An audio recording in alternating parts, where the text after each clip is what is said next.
Hey Pete, Mr. Chairman, how's good to everything? see you sneak in. Is Real quiet. there another door that y'all get to come in? I wish. Might jump out the window.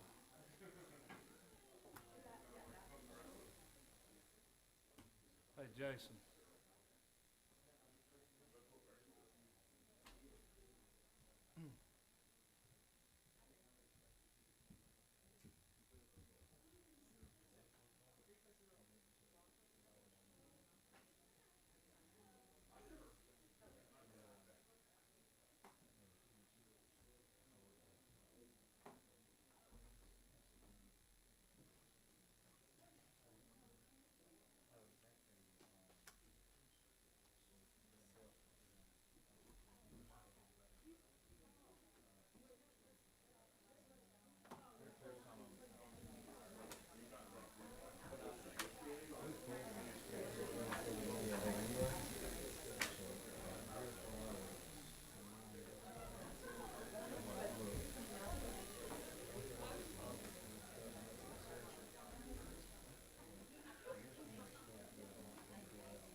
That's the other part of the equation.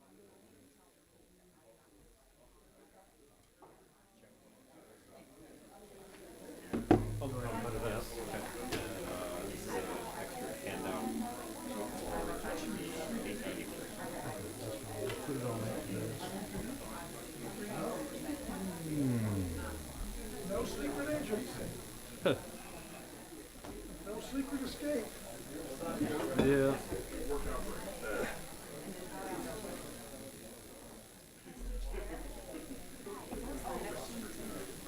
Kevin's putting it out now.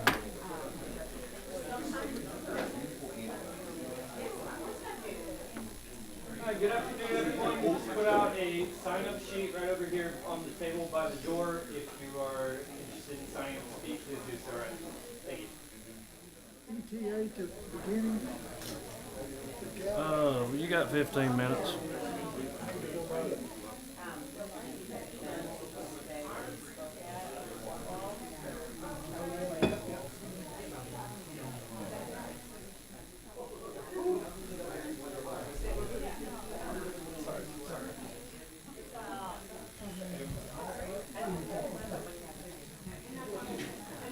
I need to, of course, be in your break.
trying to stay out of trouble when it's overrated. Yeah, right. All right, what's on the agenda there, sir? Plenty of fun things. I'm beyond excited. I can tell. Especially early this morning. Yeah, tell me about it.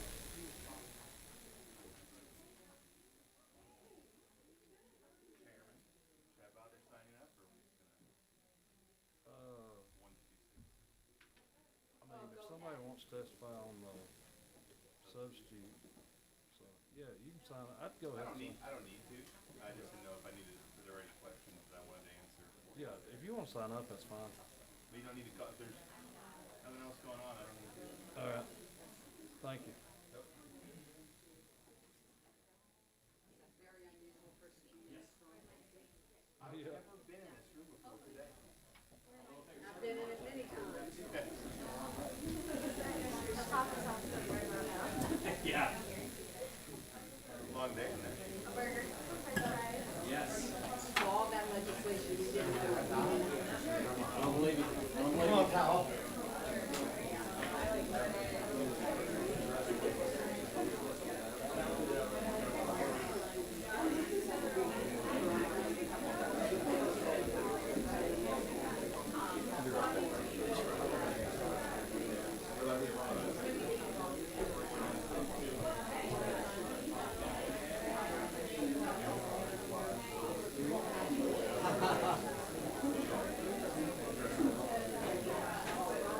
Very prominent event. I'm getting your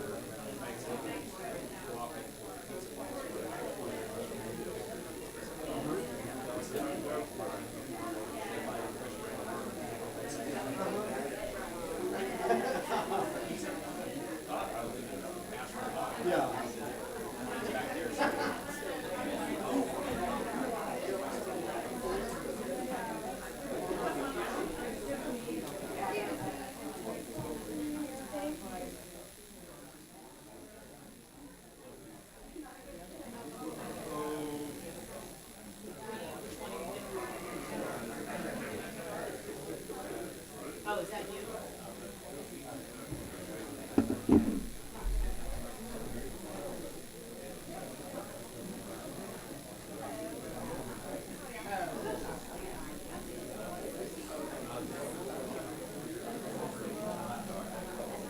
I know you.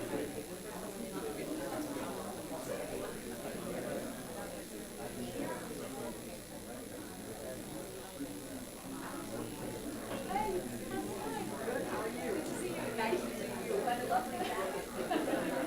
Thanks for everything.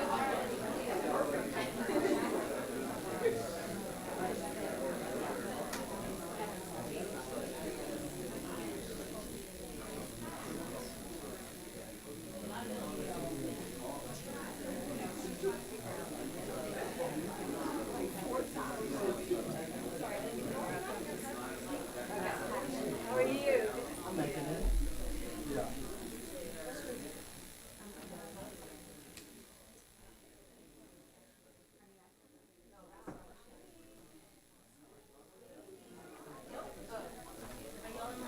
Which one were you thinking about? Yeah, we, I mean,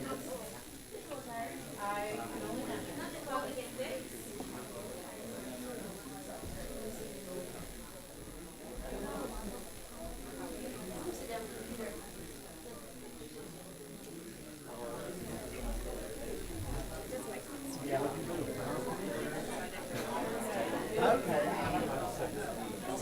Let me look at our real quick to see if it actually.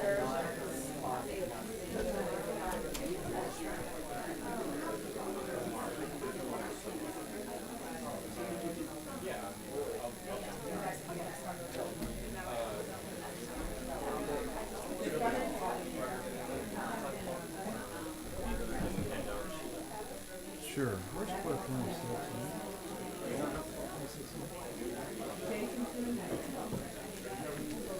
My brain has too much stuff in it. Not yet. It's not today. Yeah.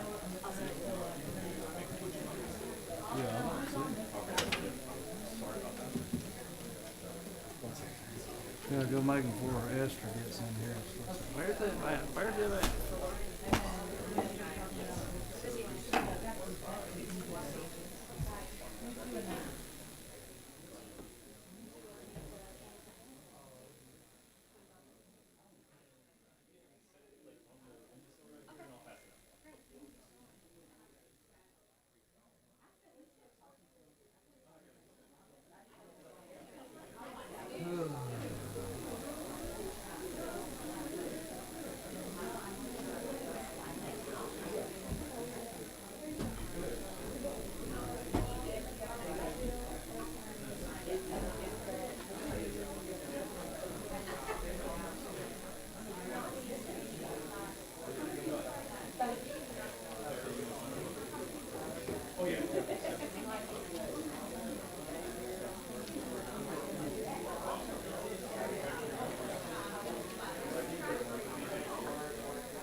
Hey, what's happening? You're looking great, man.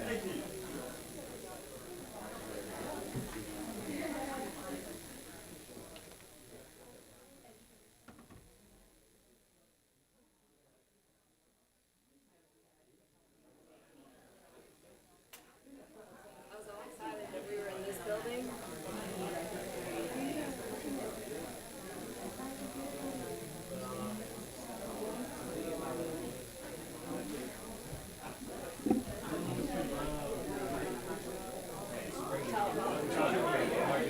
I was all excited we were in this building because governmental affairs is usually in this building. Yeah? They're in 132. Oh, yeah. I know.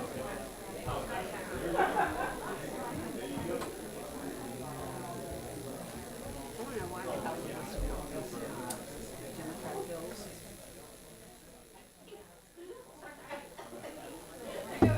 I'm sure there's a good reason.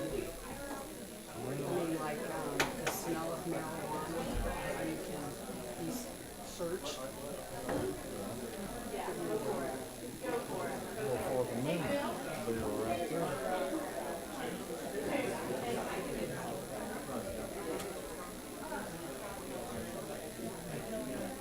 Yeah, we've lost our way, all right.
Hey, I'm here. thank you. How far am I down the line? Please don't tell me I'm last. No, you're not loud. Thank you. Am I anywhere near the? You got bad ones. I got you number 5. All right, thank you. Whatever you can do. Thank you. Yeah. freaking cold. Are you managing to keep it away from your baby? Well, him being a daycare, Oh. it's just, it's kind of tough. Already bringing everything home. Yeah, thank Well, there seems to be a flu B or something, and flu B apparently is one that's like the flu, but it just stays forever. Oh, yeah. I did have to take some Dayquil this morning. Seems like I've been okay. Well, I had a curb going home the other night and it's sleeping hard. Oh, But at least I went on the expressway. It was warm, the car was warm, and I was listening to a book about Teddy Roosevelt, where Bear was reading it. And I had medicine for my nose, and scared.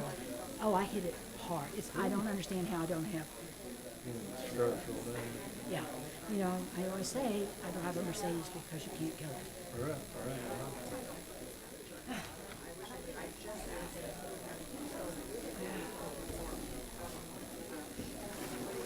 We passed this bill last year. Yeah, I think so. I think it came out of my committee, and it got all the way over to the. How did it get put in my committee? I don't know. It got all the way over to the Senate, and they were for it in the Senate. Issue, except the last minute, we didn't have the probation part in there. Nobody ever come and talked to me. Right. And so now this has got a probation officer and everything. Okay.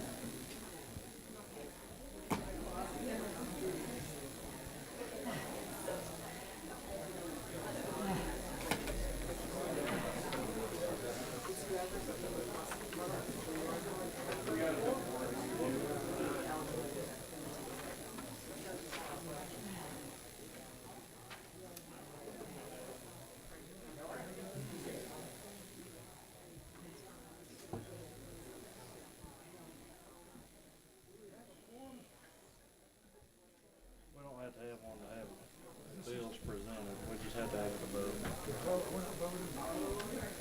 Yeah, we'll vote once we get a quorum. You mean really? Because I would. No, I mean, Or nine. they can leave. Who got? Huh? Members? Yeah. I mean, don't you have to keep it? Well, I'm asking because I had trouble getting money yesterday. we'll get nine, actually ours is nine. But what we'll do is we'll have nine to vote. Okay. Not will start at half. I mean, because it took me forever to get it yesterday. Right, oh yeah. I finally did. You want me to We just got, no, I've got an 8 o'clock slot in the morning if we have to come back. Okay. So, I gotta get some of this out. Right.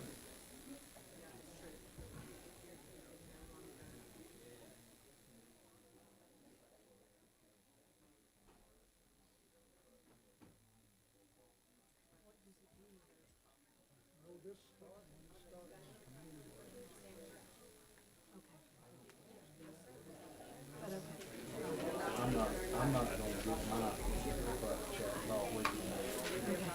You know? Go for it. Thank you. Sorry. No, you're good.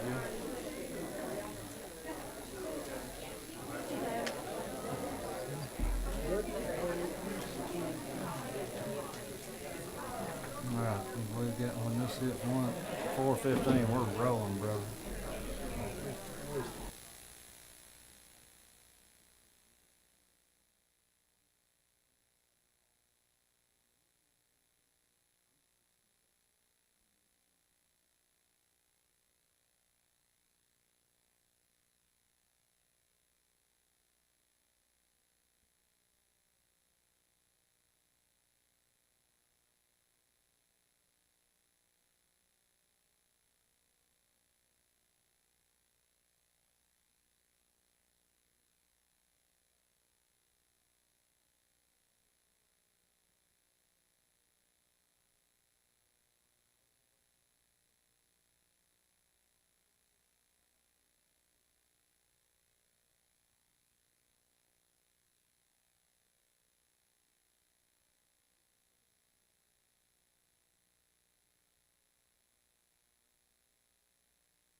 Okay, welcome to House Judiciary Non-Civil Committee Full Committee.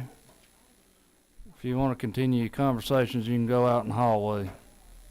Thank you for asking me. I've never been asked before. All right, we're going to open up in a word of prayer. Bow your heads with me. Lord Jesus, thank you for this day. Thank you for all you bless. Thank you most of all for salvation. Help us, Lord, in our endeavors here this afternoon, that what we would be doing here and passing on, Lord, would be very pleasing unto you and unto your will. In your name we pray. Amen.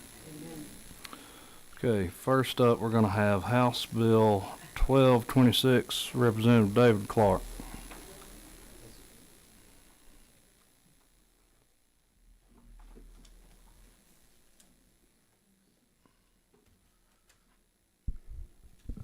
Thank you, Chairman.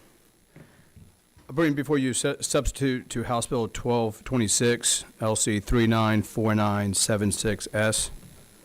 And we had passed it out last week, this bill, but we pulled it back from rules to clean up some language because we had some lines that had been struck out, and that was not, we never meant for that to happen. It happened in Ledge Council, and that's what the confusion was. So we cleaned that up. So no language from stand your ground law.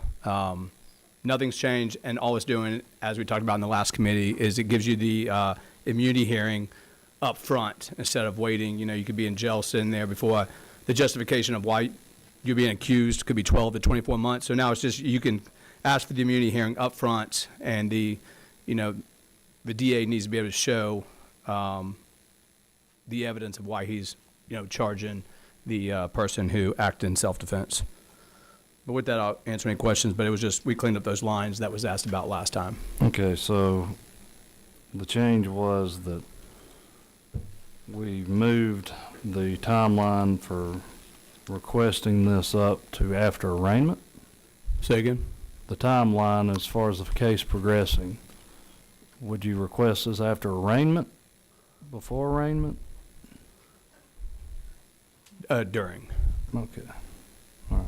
Because it was multiple processes later, then you'd ask for the immunity hearing. So now you can ask for it up front, go before a judge, and the judge can decide, based on the evidence from the DA, that this case does need to go before a grand jury. Okay. Representative Roberts.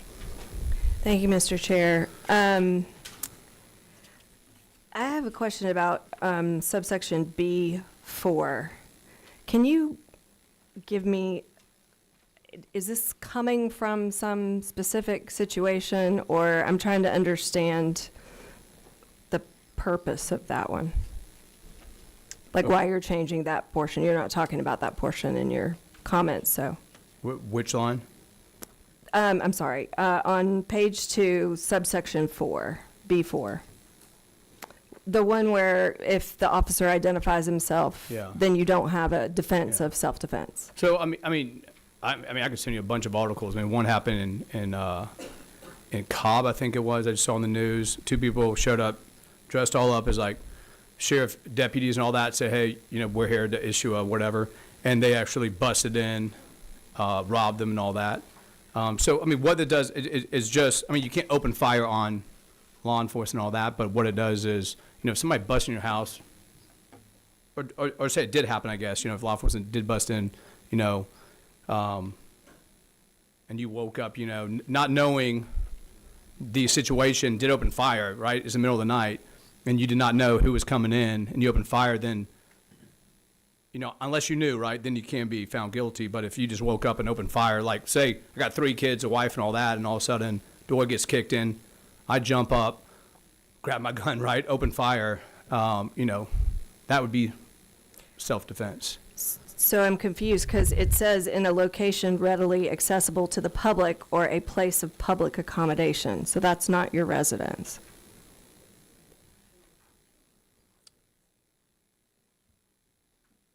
I'm just honestly trying to understand. Which line is that? Lines 41 to 42. Are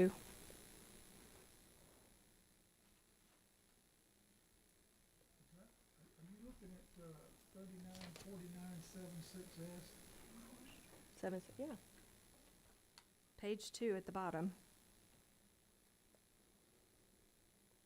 should have known the person was a law enforcement officer and the force used or threatened occurred in a location readily accessible to the public or a place of public accommodation. So I'm just trying to understand the purpose behind this.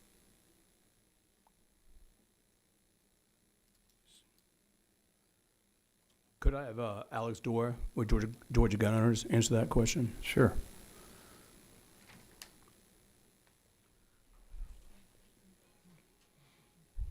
Hi.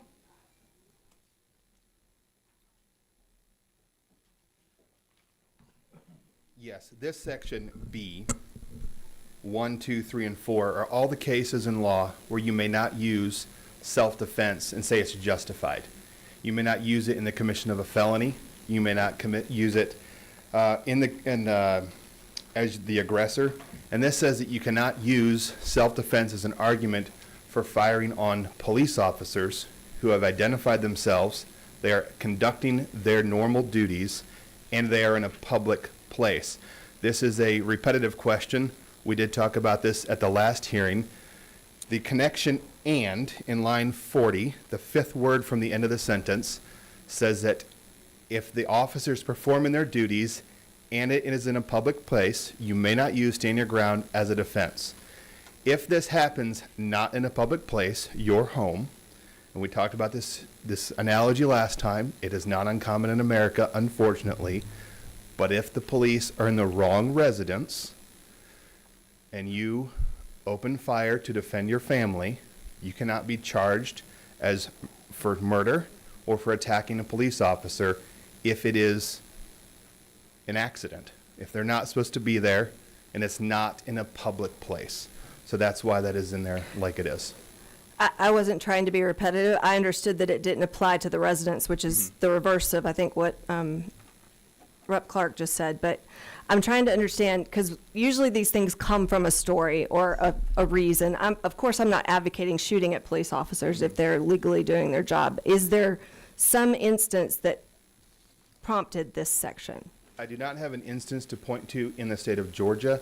Other states that have passed this same legislation, there are now 18 other states that have done this, have made sure to include this at the behest of police officers who want to have that protection codified, that you cannot use self-defense as an affirmative defense, as well as other use cases where homeowners have been in this situation. Thank God that has not happened in Georgia, but this is a great legislature and they love to be proactive.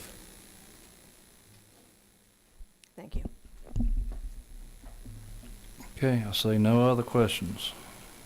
Thank you, gentlemen. Thank you. All right, I have a couple signed up on this.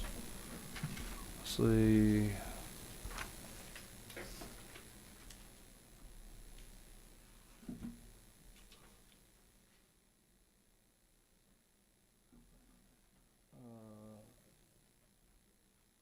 Madam DA from DeKalb County. Ms. Sherry.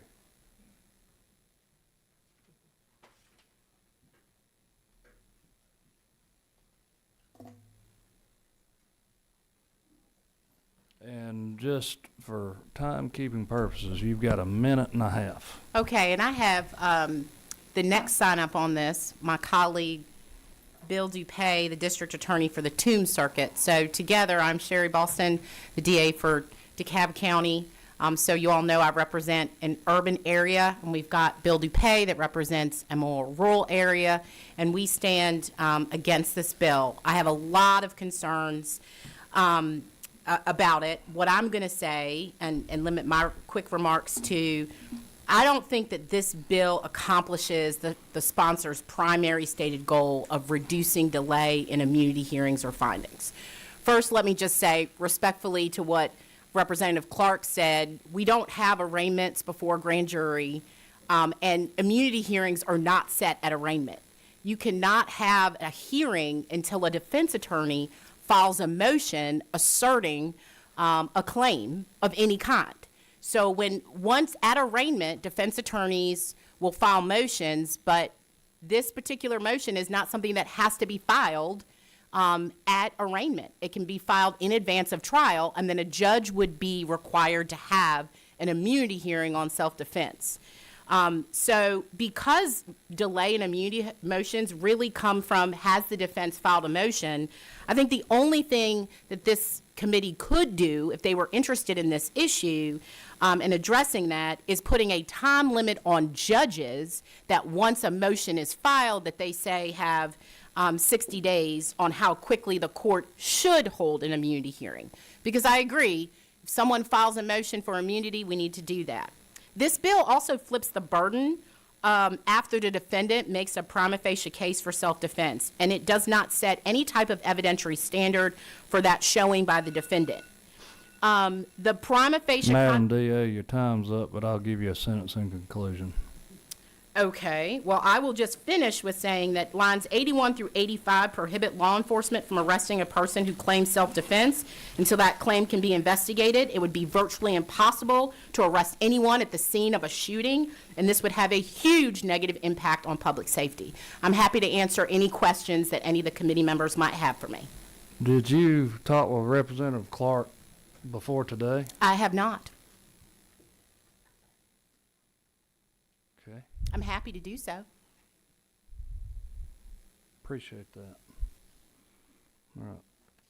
DA from Toombs County. Yeah, it's actually the Toombs Circuit, which is off of I-20 heading towards Augusta. It's a rural area, total population of about 50,000 people among 6 counties. We have a problem with gangs in our area.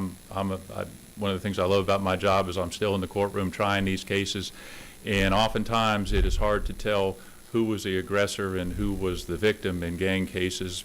And the reason for that is most of the time they're engaged in combat by agreement. They want to do this, they want to shoot at each other, and then the community has to pick up the pieces afterwards.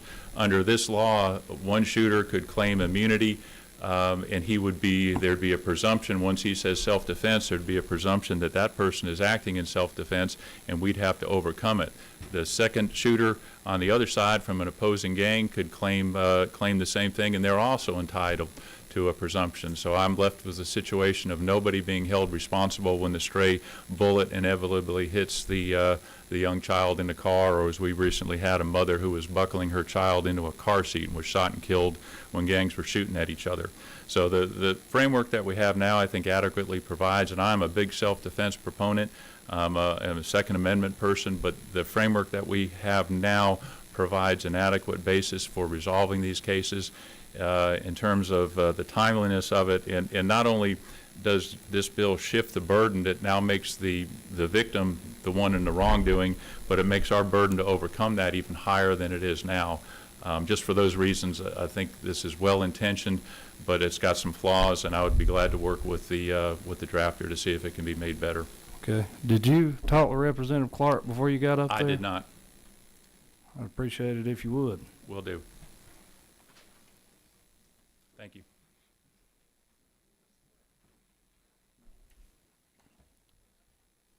All right. I think that leaves Gactyl or Mazalin.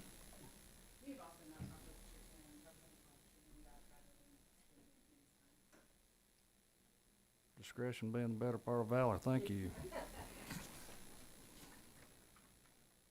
Okay, anybody? Come on up.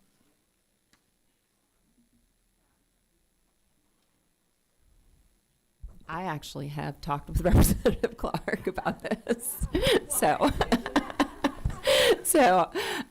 but I'm Heather Hallett with Georgia Majority for Gun Safety, and I do want to point out that in the last hearing, Representative Panich, who's not here, had offered an amendment to create that 90-day window for the immunity hearing, and I also believe that that is an adequate response to the stated intentions behind the bill. I have huge concerns about creating the presumption that any claim of defensive use of force is reasonable, especially considering the possibilities for misuse, which I think the DA's talked about pretty well. And again, last hearing, I did not get a chance to say this, but from 2013 to 2012, the GBI recorded only 21 cases of justifiable use of force. So I feel like Representative Panich's amendment really solves the problem, and this is not a widespread issue that lots of Georgians are facing. So I would just encourage the committee to reconsider that amendment. Thank you so much. You got 22 seconds to spare. Hold on a second. Any questions? Okay, thank you very much. All right, that's all I have on that one. Alex, did you want to add anything? Sure. I know you'd signed up and then we had phone a friend, so we won't count that against you. Always glad to help a friend. Go ahead. The case that this is going to somehow be, this bill is about pretrial immunity hearings, misses the one glaring fact. We are shifting the burden of proof back to the government. If the government wants to put someone in jail for a crime, the burden should be on them to prove that the crime had been committed. In this country, we are founded on the fact that you are innocent until proven guilty. But in a self-defense situation, that doesn't apply. The DA can simply say what you did wasn't reasonable, prove your innocence. We all know what this is about. This is about putting the law-abiding gun owner through their own living hell. This would be mugshots, arrests. This would be six-figure legal bills, and it would destroy them. And this is happening in Georgia currently. So this bill requiring district attorneys to do their job and bring the burden of proof, as in any other case, would limit how many of these law-abiding gun owners could possibly be brought up on bogus charges. That's all I have. Glad to answer any questions. See no questions. Thank you you. very much. Okay. Thank you. Representative Clark, if you want to come back up, what we'll do is we'll hear House Bill 1154. Go ahead, Representative Clark.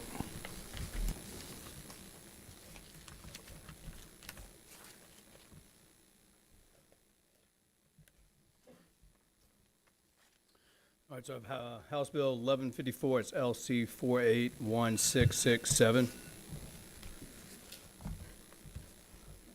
And what this bill would simply do is, if you're caught sex trafficking, then it would add the death penalty as an option for the jury in that case, if they wanted to put that on the table. And I'll say the Atlanta area has been identified by the FBI as one of the states with the highest levels of sex trafficking, and is ranked even at times #1, it's been said.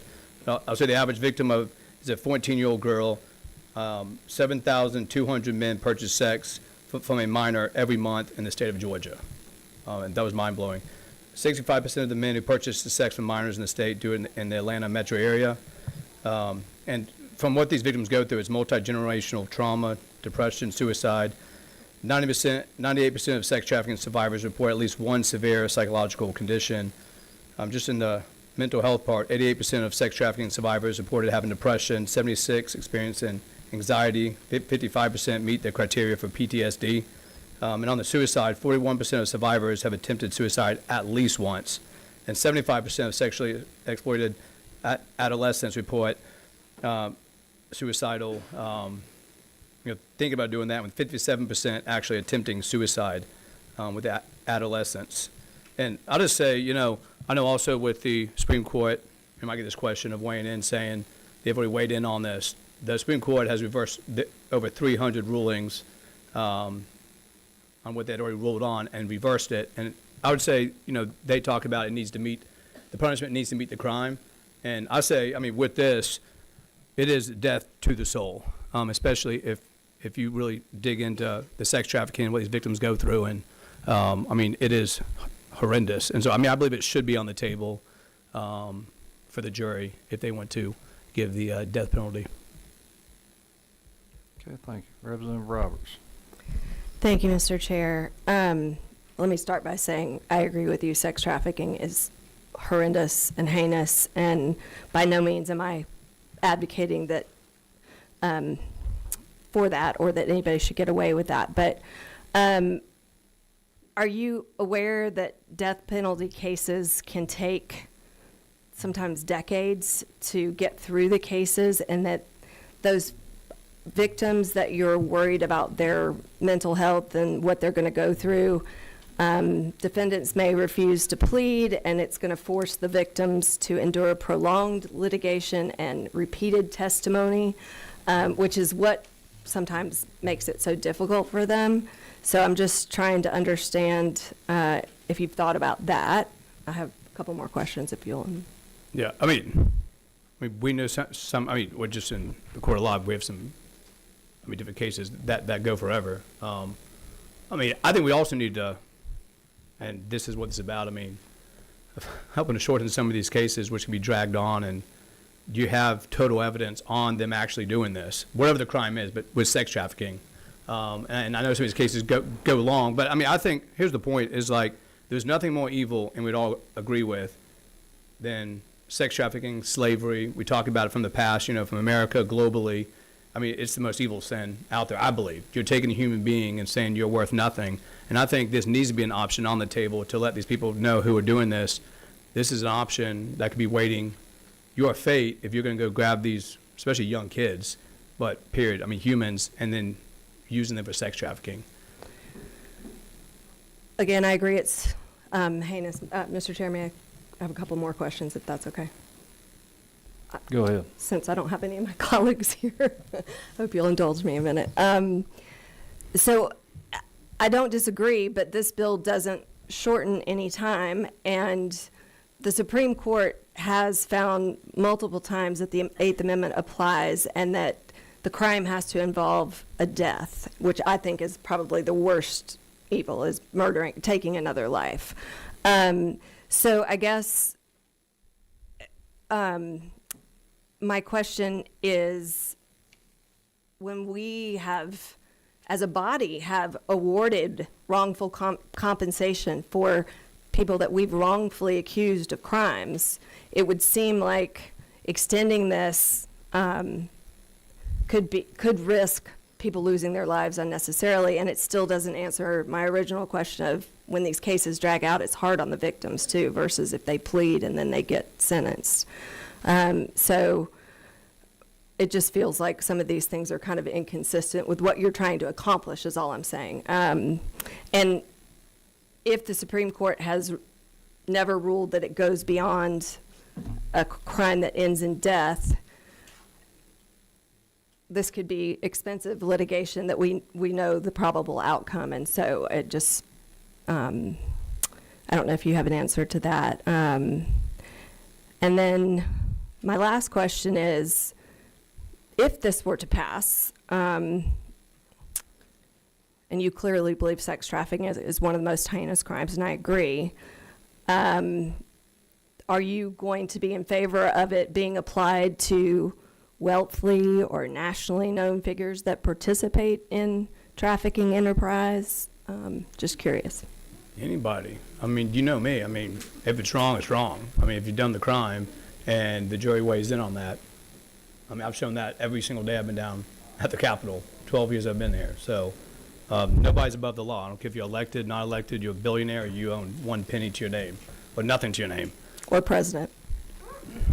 Okay. Well, throw a dig there. All right. All right. Okay. This committee, since I've been chair, is focused on policy. Keep the hot shots at each other to a minimum.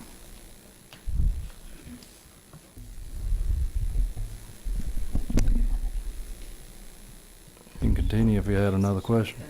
I think I covered most of my questions. Thank you.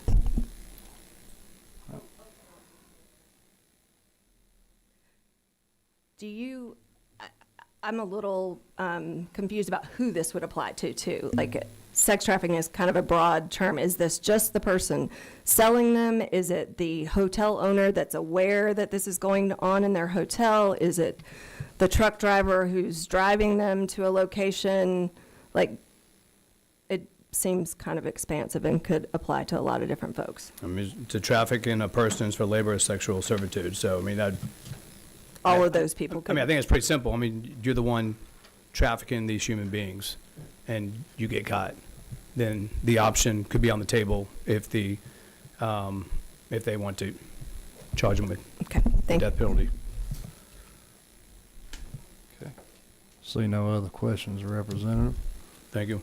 And also to that, the other bill, I mean, it's in law on the probable cause. I mean, like how that is defined, and it's pretty low bar. So you have to have that probable cause, and you can go arrest them. So it's not like you can't arrest them, you know, if they have acted in self-defense and you think they have not. If you have probable cause, you can't arrest. So I know it was said before, you know, like, then they could just get off. No, if that officer thinks they have probable cause, we have it in law also what that means. And I don't have that piece of the law in front of me, but it is defined. Okay. All right. Thank you. All right. We're going to move on to testimony. We've got several people signed up. Remember, a minute and a half. Trying to accommodate everyone who has traveled near and far. First, I'm going to go with Miss Christy Puckett.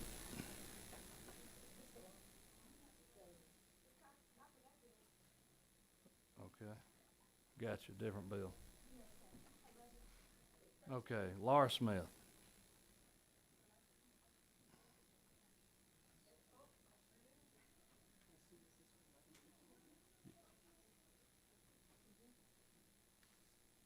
Yes, this is on 1154.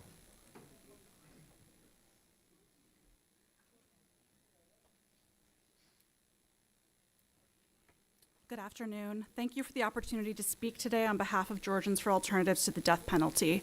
Before I worked at GFADP, I spent time working at a shelter serving survivors of domestic violence, sexual assault, and human trafficking.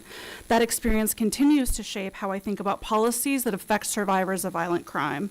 I want to focus on how this proposal could affect trafficking survivors here in Georgia, especially from a timeline and reporting perspective.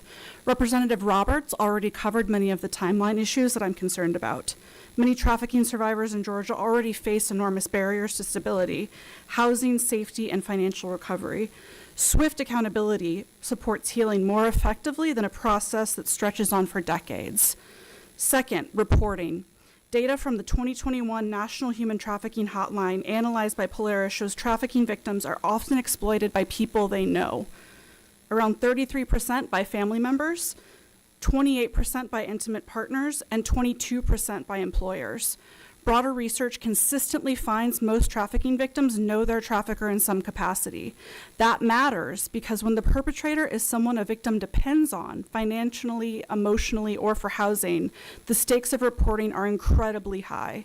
Increasing penalties to the most severe level can sometimes unintentionally raise those barriers, particularly when victims fear retaliation, family disruption, or economic fallout. We know trafficking remains significantly underreported. Experts estimate only a small fraction of victims are ever formally identified, so policies that encourage reporting and cooperation are critical. Georgia has worked really hard in recent years to strengthen anti-trafficking enforcement and victim services. My encouragement today is simply this: keep prioritizing what we know helps victims come forward, stay safe, and rebuild their lives. Thank you. Thank you for concluding. Hold on for questions potentially. All right, see no question. Chairman Crow. Just, so you're against the bill? I am against the bill. Okay, but you are supporting victims of the folks that we're talking about here. I'm with Georgians for Alternatives to the Death Penalty, and I previously worked with victims of human trafficking. Okay, and that experience with victims of human trafficking, how would this negatively affect? It sounded like you were saying that this would negatively affect victims of human trafficking, and That's because correct. of the shortness of time, I don't know that I actually got to hear what the causation was between the two. Yeah, I'm not sure if you were here when Representative Roberts was talking about I wasn't, and if I would have been, I usually don't listen to what you say. Basically, the trials go on for decades. There's actually someone who's been on death row in Georgia for longer than I've been alive, and I turned 40 last year.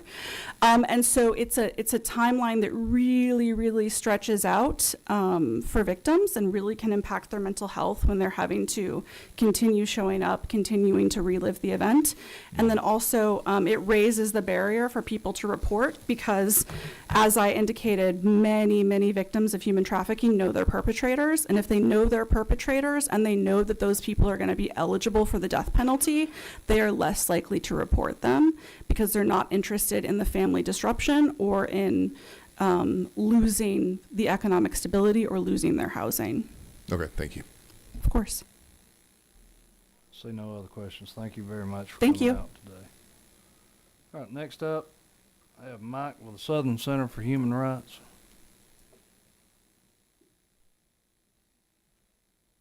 Frequent flyer here in Judiciary Non-Civil.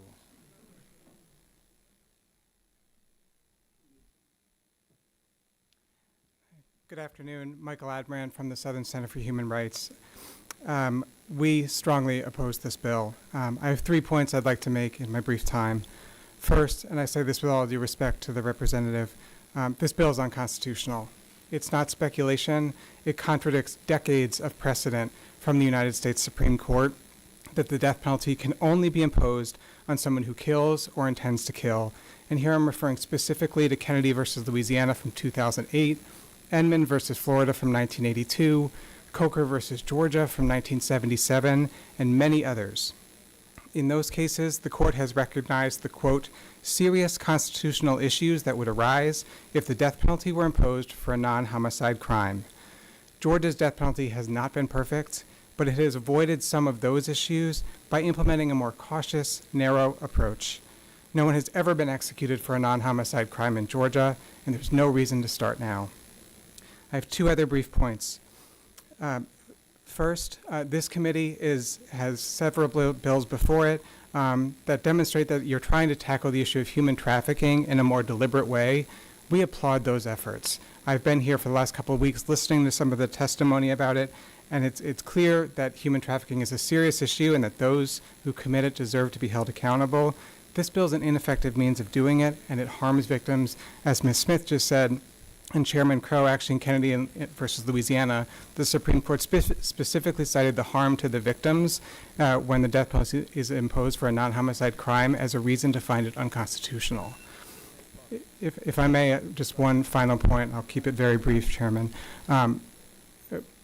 Before we expand the death penalty in this unprecedented way, I think it's important to ask questions about how it would work. How many cases a year would this impact? Where would they be? How would it align with the current landscape? How would it impact the state financially from courts to public defenders? Has there been an assessment of whether it's even constitutional or how it compares to other states' bills?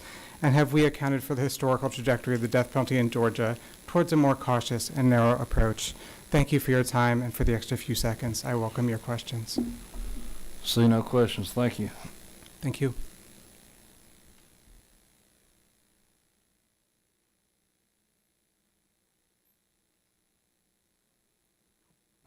Jana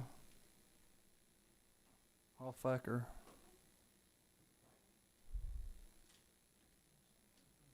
With the Georgia Catholic Conference.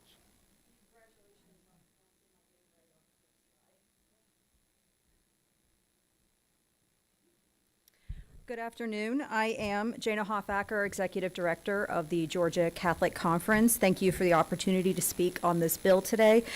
I come here today with a moral concern on behalf of the Catholic bishops of Georgia. We agree with Representative Clark that the crime of human trafficking is a serious one and one that we need to address. Those engaging in it, those whether they are purchasing these services, enabling these services, or profiting off of these services, should be held accountable to the fullest extent of the law. That being said, the Catholic Church rejects the death penalty in every case. So we must oppose this bill and its expansion of the use of capital punishment in our state. We believe that the funds spent on the death penalty trials, which are substantial, could be better spent on prevention and direct assistance to the victims and all those impacted by these crimes. Thank you, and I'll take any questions you might have. All right, you've got the record so far, 45 seconds left. All right. Hold on 1 second. Indulge the chair for a second. Maybe I'm just a little too much of a Reformed Protestant, but I've always wondered how it was rationalized with a Noahic covenant of blood for blood. Well, I could get into that if you want me to. Please do. Well, if we are looking at the idea of, kind of eye for an eye, sort of. No, that's more on the tort law plan. There's another verse in there that escapes me, separate from. It puts it a bunch of different ways, but it's kind of the same idea, life for life, eye for an eye, tooth for a tooth. It's the Lexus talionis. If we're talking about Mosaic law, whether it's in Exodus, Deuteronomy, Leviticus, it shows up in all of there. That was more of a proportional response. It was meant to limit the way that we respond to harm and not to go too far. It was actually about moderation more than anything else. So if we take that from the Old Testament, but then we also look at the New Testament, the Sermon on the Mount, Jesus says specifically that moderation is not even going far enough, and that forgiveness and mercy are to be how we respond to violence, not as a way to avoid accountability, but as a way to try to restore our human family. And I know that's a very idealistic way of looking at it, but I am speaking on behalf of the Catholic Church from a moral perspective, and that is how we view why we oppose the death penalty. In our teachings, it says that it violates human dignity, and you don't lose that no matter what you've done. And so that's why we take this position. Okay, thanks for indulging the chair on that. You're One welcome. last question. Yeah. That doesn't mean you're also pulling for the White Sox now, does it? Oh, yeah. I mean, I'm a Cubs fan, so it makes it really difficult. Okay. All right. Thank you. Have a good evening. Okay, let's see.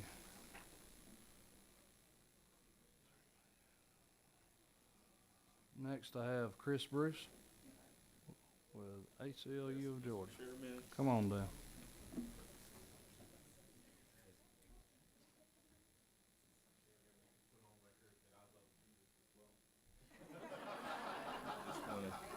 Make that known. Members of the committee, I do have handouts for you as well if you would like to take a look and read along with my testimony. Good afternoon, Mr. Chairman and members of the committee. My name is Christopher Bruce. I'm the Deputy Executive Director of the ACLU of Georgia, an organization here to uphold your constitutional rights. So first and foremost, we all know that sex trafficking is wrong. And again, applauding the sponsor of the bill, let's make sure that we are going into the ways that we should go, specifically talking about this bill being unconstitutional. The Supreme Court has held that the Eighth Amendment forbids the death penalty for crimes in which the victim did not die. In Kennedy v. Louisiana, the court made clear that capital punishment for non-lethal offenses is categorically disproportionate and therefore unconstitutional. Expanding the death penalty to trafficking offenses that does not result in death directly conflicts with binding precedent. In practice, this bill would invite costly, protracted litigation while doing nothing to meaningfully protect survivors. We also have a case here in Georgia, Coker v. Georgia. The Supreme Court held that aggravating circumstances do not justify capital punishment when committed for non-lethal offenses. So looking at Section B2, where HB 1154 proposes capital punishment for trafficking committed in conjunction with battery, burglary, or arson, the court has been clear that this is unconstitutional. Generally, expanding the death penalty in Georgia would be largely ineffective and gravely dangerous. Decades of research have found no credible evidence that the death penalty uniquely deters crime. Instead, it creates an irreversible risk of wrongful death or erroneous convictions. For roughly 8 people executed on the death row in the United States, 8, one person on death row has been found innocent. Human trafficking causes profound harm that demands serious action, but expanding the death penalty is unconstitutional, ineffective, and in every case, just wrong. So to put it this way, you will never hear someone in testimony saying that the death penalty will deter crime. It's another reason why we say we oppose this bill. Thank you, Mr. Chairman. I yield for any questions. Thank you. Number 9, Representative Roberts. Thank you, Mr. Chair.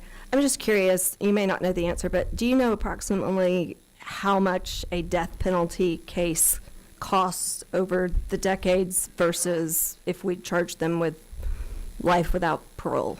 Right, and I'm glad you raised that question. We have done some research, so it varies, of course, state jurisdiction to jurisdiction, but we found some that actually goes into the millions and some into the thousands, tens of thousands. Okay. So very expensive. Thank you. Least expensive is life without parole. Thank you. Mr. Bruce, I don't know if you know the answer to this question. I don't know but the answer to a lot of questions, Mr. Chair. So there's sorry, no. an annuity, or there's a table that we use, at least on the civil side, on Mhm. life expectancy. And depending on the age of the victim that was killed or that was the victim of the crime, let's just use homicide for instance. Has there ever been a study done to try to put the valuation on those lives? Obviously, we all agree that those are priceless lives that were cut short, but has anybody ever looked at doing a study in that vein as well of what the life expectancy would have been, how many years and how many thousands or millions of dollars that individual could have earned for not only themselves but their family as well? Mr. Chairman, I've never heard of that question, but I'm uniquely interested in it. I'll do some research and report it back to the committee. Okay. Thank you. Thank you. No more questions. Thank you, Mr. Bruce. Thank you, sir. Okay, I think the last one I have is Maisie Lynn McGactel. We would be duplicative, sir. We don't need to Okay, thank you. 2 for 2 today. All right. Okay. Did I miss anyone? All right. Next up, I'm going to hear House Bill 821, gentleman from Cartersville, Mr. Gamble, Governor's Floor Leader.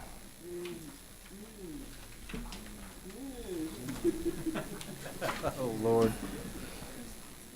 And I believe there was a change in the language substitute. Yes, I Chairman. want to thank the leader for that. There was some confusion about what we really intended, and so anyways, if you want to just go over that real quick. Sure, please. yeah, and first of all, Chairman, Committee, thank you for the opportunity to be back on House Bill 821.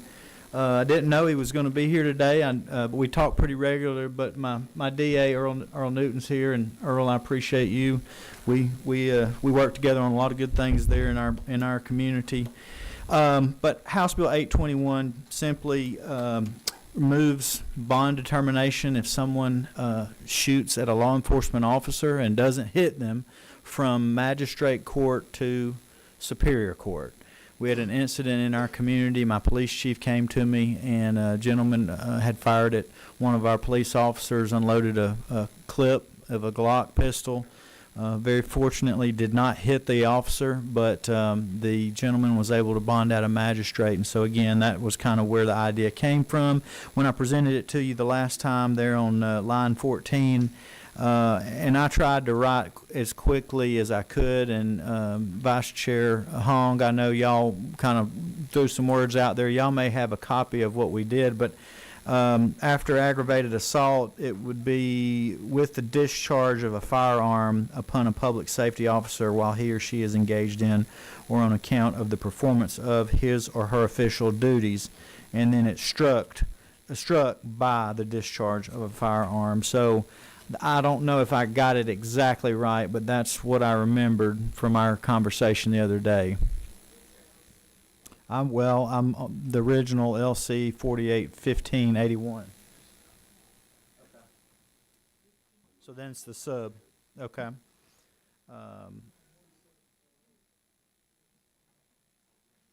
Yes. Yes. This is correct with what we worked on. Yes, sir. And I apologize. I did not manage to get a copy of this in advance.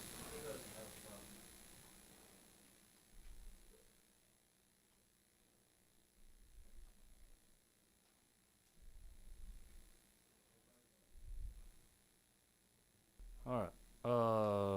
See no questions.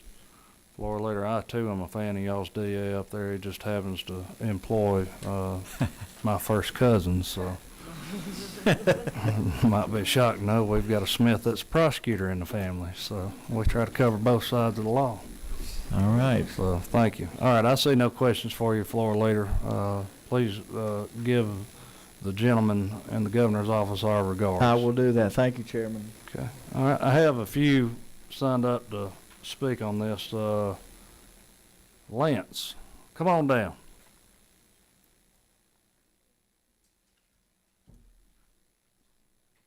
Mr. Chairman, and I have spoken to the sponsor of the bill. I'm Lance LaRusso. I'm the General Counsel for the Georgia Fraternal Order of Police and have been sworn as a law enforcement officer for more than 30 years. My concern with this bill really has to do with the language that was added by the discharge of a firearm. I too am also perplexed about the different LC numbers. I'm not sure when this was added or subtracted. But if the statute of aggravated assault on a public safety officer is referenced, then that should end it there. The difference in real-world accounts and examinations of shootings where officers have been shot in the line of duty or killed in the line of duty, the difference of a person pointing a gun and pulling a trigger is 0.25 seconds. So making some sort of a culpability distinction between a person pointing a gun at a uniformed law enforcement officer and pulling the trigger and happening to miss so the officer gets a chance to testify in court seems pretty meaningless to me. In 2025, 347 officers were shot in the line of duty. Typically, we've tracked officers shot and killed. 347 were shot in the line of duty. Georgia was the third highest in the United States. In 2025, 90 officers were shot in 67 separate ambush attacks. So if a person takes the initiative as a criminal to point a firearm at a law enforcement officer, that should be enough to raise the red flag that they should stand in front of a superior court judge and have their bond determined. And I'm very concerned that somebody is making a distinction in culpability between the discharge and pointing. Thank you. Okay.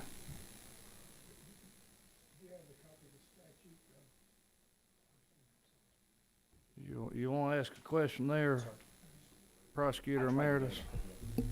What you're saying is the aggravated assault, even if they in possession of the weapon, should also be considered. Is that what you're saying? 16521 addresses the aggravated assault. It's the use of a weapon, take a firearm, it could be a knife or whatever object, that places a person in reasonable fear of receiving a life-threatening injury or the use of that weapon that causes an injury or a death. So the aggravated assault, that's why it's a lesser included crime and murder. So if you point a gun at someone, that is a manifested intent and there's a muscle twitch between pulling the trigger and not. And so what you're saying is you think you would like to see it amended to say if they just point the gun at an officer, it should be taken for bail before a superior court judge or Yes, a sir. state court judge. That's what you'd like to see. Yes, sir. It would be a superior court judge, though. Superior, thank you. Chairman Crow.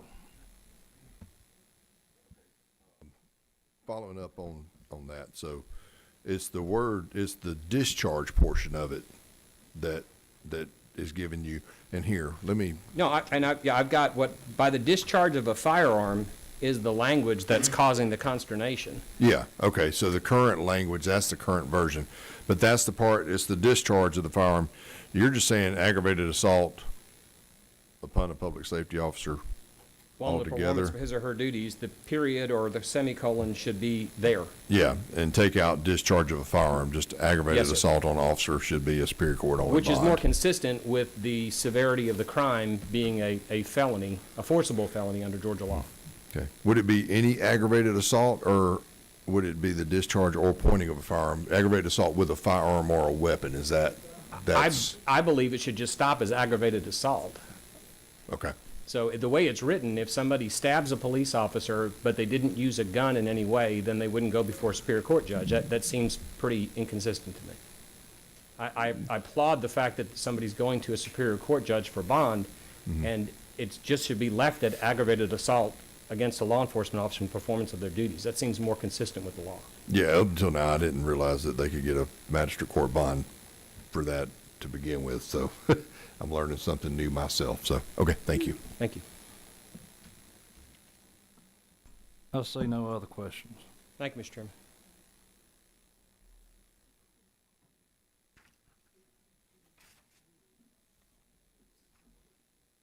I don't think I have anybody else signed up. Pack or Gak don't want to comment?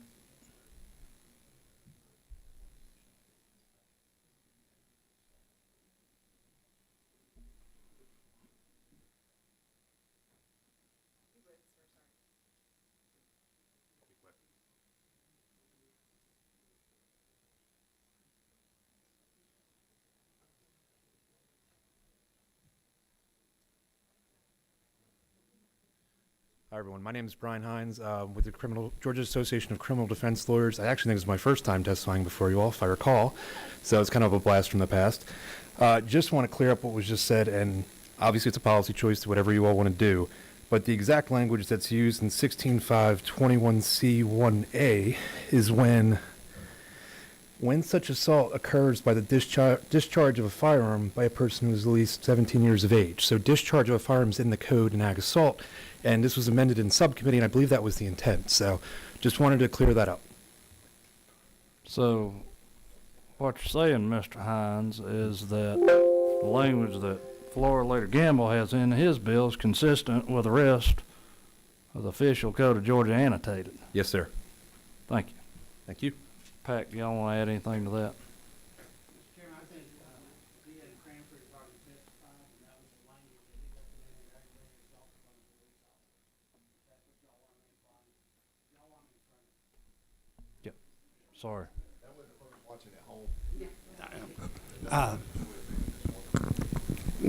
Mr. Chairman, D.A. Cranford's already testified. We believe aggravated assault upon a peace officer during the performance of his duty, if that's the one that y'all want for a policy purpose to be bondable in front of a Superior Court judge, that's what it should be. Okay. Thank you.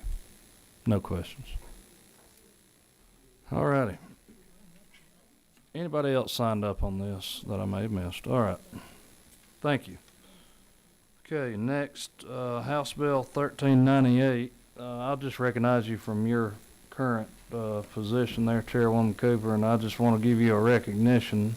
I know we've done this before, but you are the longest serving member of this committee, and it's always a pleasure to have you with us. So without further ado, go ahead. Okay.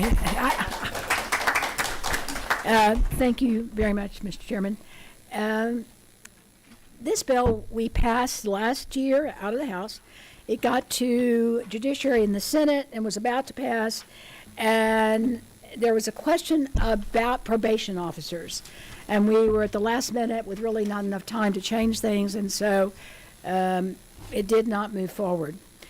The conditions that pregnant women must face if they are incarcerated into our state prisons are abominable. There is one prison hospital, it's very near here, and I cannot tell you how bad the conditions are. I mean, I know that, a lot of people think our prisons are underfunded, there's many things we can do, but even to where a woman that's incarcerated, whether the health care, the prenatal care, if even after they deliver, where there's not enough things for them, like pads, when they're still bleeding and all. I mean, it's that basic and that many problems with it. So in trying to solve that and trying to allow women who are going to have to go to prison for other offenses to still be allowed to bond with their child, which is so important in the future of that child's life, and to be where they can get better health care services and hopefully some re-education along the way, re-education opportunities as they go forward, depending on the length of the period. This would allow for pregnant women, for judges, to allow pregnant women to defer their incarceration for a period up to 12 months after when they are pregnant and then or after they deliver. Women, it would, as soon as a woman is arrested, if they are not released within 72 hours of the arrest, they would have a pregnancy test, unless declined by the woman. And the results of those tests would be for determining the need for health care and for the purposes set forth in this subsection. The urinary test still would come under HIPAA and couldn't be used to be used against them in any way other than deciding, like if they found drugs or so forth that could not be used against them. It would be to determine if they're eligible for probation. The difference in the bill this year was that we did not have a bail in the last one, amount of bail, and it's in this one to not exceed $100. Now, you might think that's ridiculous. Why did we even put it in? And I would prefer not to even had it in, because so many of these women are destitute, and they don't have $100, and they don't have somebody that will give them $100. And it really is an impediment for them, but it is something that people wanted, so we set it at $100. Postpartum is defined as any woman who is within 12 months after giving birth to a child, regardless of the outcome of the birth. It talks about that the supervising officer will be the same thing and work the same way as a probation officer, and that at the time of sentencing, that the judge could look at all the situation of the woman, and the judge would be able to determine if they will allow them to defer the imprisonment, and as long as they're not danger to themselves or other. And during that period of deferral, the woman would, certainly have to report monthly, and would have to meet conditions of the probation, and that would occur to maintaining perinatal health treatment and assessments, and trying to take part in education resources if available. If she loses her pregnancy and she's having a deferment, she would need to let her supervisor know within 7 days. And so, therefore, she could end up needing to start her time of imprisonment at that time. That basically is, but we would also like some information about the number of women who are incarcerated, the number of pregnant women who were incarcerated, and the total number of women if they decline to take the urinary press testing and going forth. And the way it is now, mothers are separated from their children, usually within hours, if they're going to be incarcerated. And like I said before, there's no chance for bonding. When children do not bond with their mother, and during this period of time, they have a real problem with detachment. And that kind of detachment often leads to antisocial behavior later in life. So not only, and we are passing lots of bills that allow women to take leave from work to make sure that they get good health care. I managed to get $20 million to extend the health care for pregnant women from about 46 days after delivery to a year, because there are so many complications that occur in women, heart problems, hemorrhaging, and so forth, that our state hospital is not prepared to keep. And this would help these women get better care within their communities. That's the bill. I'll be glad to answer questions. And there may be somebody that would want to help me. Let's see, Representative Byrd. Yes, thank you, Mr. Chairman. Madam Chair, so let me get this, make sure I understand what your bill is. So if I have committed a crime and I am pregnant, you're asking me for the court system to give me some special treatment because I happen to be pregnant and about to have a child. Is that correct? I'm asking them, yes, to defer your incarceration, because what we offer and where we put pregnant women is far beyond any kind of normal standard in that care. So I feel like the state fails them. And for that reason, I'm asking, or giving the court, if they think they're not going to harm themselves or others, the judge would have that ability. May I have a follow-up question? So does this mean that women that before they go and do a crime, they should go and get pregnant so that they have special treatment? I mean, Representative, I think Thank that... you. Okay, let her answer. You can answer. Go ahead and answer, Chairwoman. No, I'll pass on that because I'll be snarky. Chairman Crow. Thank you. I'm going to attempt to not be snarky.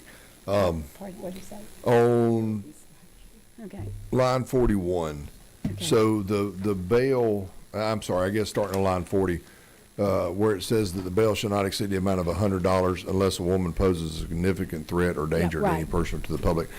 So the only standard for that is going to be up to the judge. There's no specific crimes that would be excluded from this or anything like that. Right. It would be solely up to the judge. Yes, sir, I trust our judiciary system despite what some people feel about it, and I would trust a judge to be able to make that determination. Okay, thank you. Okay, no more questions for Chairwoman Cooper. Okay, we have a few signed up on this one. Okay, now, Chairman Crow? I apologize, Mr. Chairman. I had another thought pop into my head on that same line though of questioning. So if it's an offense that would normally require a Superior Court judge bond, since we were talking about those earlier, would this still have to be a Superior Court judge to make this determination? Is this changing that? And I'm asking for somewhat of a legal perspective. Right, if because anybody I wants am to. not a lawyer and I need some help with So that. I'm just curious if this is changing that, who would have to determine whether or not they're eligible for this $100 bond based on, because certain crimes, as we've just seen, are Superior Court only bonds. And so I'm just curious if this would change who would be the determining in that, because if it's and I want to clarify before I make this statement, I love all of our judges, including magistrate court judges, but some of them are more versed in the law than others. And in certain counties, in my county, our magistrate court judges are not lawyers. Yeah, no. I think it's going to depend on what the charge is, Chairman Crow. All right. Thank you. So now, Ms. Puckett.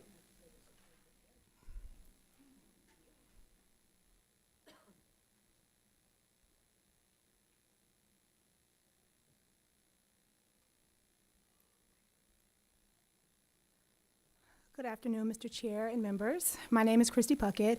I'm a mother, an advocate, and a survivor. I was incarcerated while pregnant, struggling with addiction, receiving no prenatal care, and no substance use treatment during a high-risk pregnancy. I found out I was having twins on the delivery table, not at an appointment, on the table, because no one had ever looked closely enough to know my second daughter was there. I know that this audience values life. So do I. But valuing life has to mean something inside the walls, too. When a woman is incarcerated, she cannot call a doctor, make an appointment, or advocate for her unborn child without someone else's permission and intervention. Incarcerating mothers does not protect children. It endangers them, but treatment does protect. And the CARE Act is also the fiscally responsible choice because a healthy delivery costs far less than a NICU stay. As Paul reminds us in Hebrews 13:3, remember those in prison as if you were with them, and those who are mistreated as if you yourselves were suffering. If we believe every life has value, that belief cannot stop at the prison door. I'm asking you to vote yes on the Women's Care Act for the mothers and for the babies. Thank you.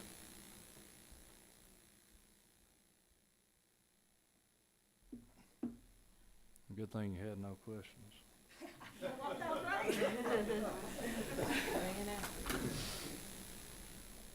All right, Ms. Pouncey. Did I get it right?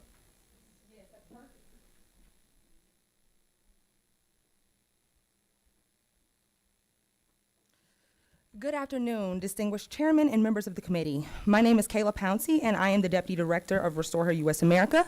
And I am here to speak today in strong support of the Women's Care Act, as you know, as House Bill 1398. This is legislation that is critically needed to address a maternal health crisis within our state's correctional facilities. Georgia's incarceration of pregnant women has reached crisis levels, the scale of which cannot be overstated. During what should be one of a woman's happiest and most supported moments, Pregnant women who are in carceral custody are separated from their partners and loved ones, lacking adequate information, pregnancy support, and resources to prepare for their baby's arrivals. During this vulnerable time, many receive no prenatal or postpartum education, resources, or timely medical care. The vast majority are denied pregnancy-specific food accommodations or supplements and have no access to fresh produce, which is vital for physiological and neurological development of a fetus. The Women's Care Act offers a sensible solution, offering appropriate sentencing alternatives that allow women to receive comprehensive prenatal and postpartum care in community settings rather than carceral facilities. This approach is one that is backed with evidence that is coming from highly respected medical institutions across our state, as well as institutions of higher learning. Currently, county jails and taxpayers are shouldering the full cost of this prenatal care at premium rates, facing significant expenses for staff training in perinatal care, medical transportation, and potential liability from emergencies or inadequate care.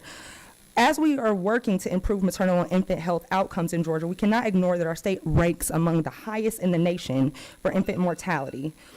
I would also love, just in finishing, to share this worksheet with you all that has more information both about pregnancy benefits for both mother and baby, as well as the fiscal impact, which includes rates from low-term states to high-term states, and estimate that Georgia is spending between $2.5 to $3.6 million every year on this care in both housing and medical.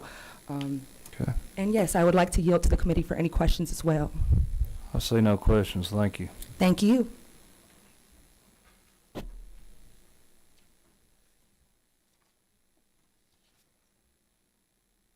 Oh, Chairman Crow. Yeah, I think this is probably for the author, Mr. Chairman, so you don't mind. Okay, hold on just a second. Okay. Is there anybody else signed up on this that I missed? Oh, yes, come on down.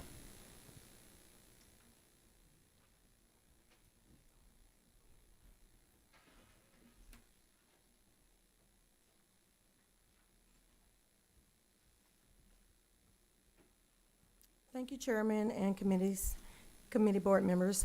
I'm Pamela Wynn. I am the founder of Restore Her U.S. America.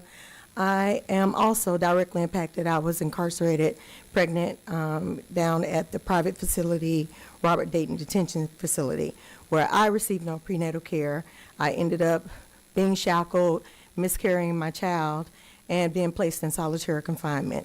I worked with Chairwoman Cooper on HB 345 in 2019, which was passed that bans shackling and solitary confinement of incarcerated pregnant women. However, implementation has been very poor, which is why we're here today with this new legislation that will protect the health and safety of newborn babies as well as these mothers. As you've heard, the institutions are not adequately equipped to handle pregnancy. As you also heard, no nutritional value, no perinatal care, and also it's a great liability to the state. We have a number of women that have lawsuits against the states where they have delivered their babies in solitary, and it has resulted in the death of these babies. One of the largest being a $25 million lawsuit by a young woman that was in Clayton County Jail. We asked for support of this bill for several reasons. As we say, it would be a great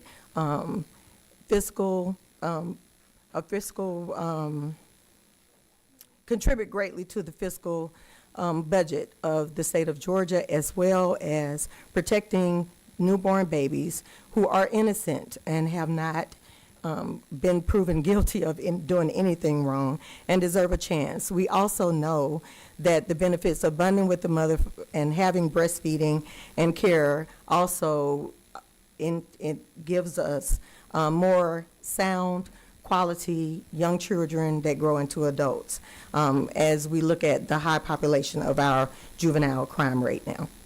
Okay, thank you. You have a question from Chairman Crow. Sure. Thank you. Thank you for being here. And since you worked with Chair Lady Cooper on this, maybe I'm hoping you can answer this question that I came up with. If the mother is bonded out and awaiting trial or sentencing or whatever status she may be while she's pregnant, would the costs of care and all that then be incurred by her rather than the state if she's incarcerated? It would be incurred by that woman. Okay, not so the there state. would be a cost savings to the state actually Yes. not having them in custody too, so. And you said you were at the Robert A. Deaton facility? Yes, sir. The Lovejoy Jail? Yes, sir. I started my career there with the Clayton County Sheriff's Office in '96 in that facility, and I hope they've done some improvements since So do I. since then, because it was rough. Thank you. Thank you. No other questions, thank you. All right, anybody Thank else signed up that I missed? Okay, we're gonna move along. Representative Hagan. This will be on 1142. For the rest of you sports fans, House Bill 1282 is off the agenda for today. It will be back on for Monday. House Bill 1282 is off, or excuse me, 1255, I apologize. 1255 is off, 1282 is still on. Go ahead, Representative Hagan. Mr. Chairman, would it be okay if I close this laptop without mess anything up? Don't matter to me. Okay. Go ahead. Thank you, Mr. Chairman. Committee, I didn't know what would happen if I closed it. Committee, I have another substitute. I lost count of how many substitutes we have for this bill, HB 1142, but the one I'm working from right now is LC 620443S.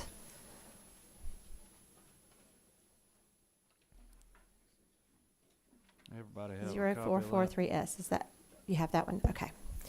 Well, after the last hearing, there were some concerns that were brought up, so I've been working on it since then. We worked with GACDL, Domestic Violence Shelter Directors, PAC, the GBI, Clerks of Court, Georgia Coalition Against Domestic Violence, and a survivor of domestic violence has been a great help with me on some of the changes here.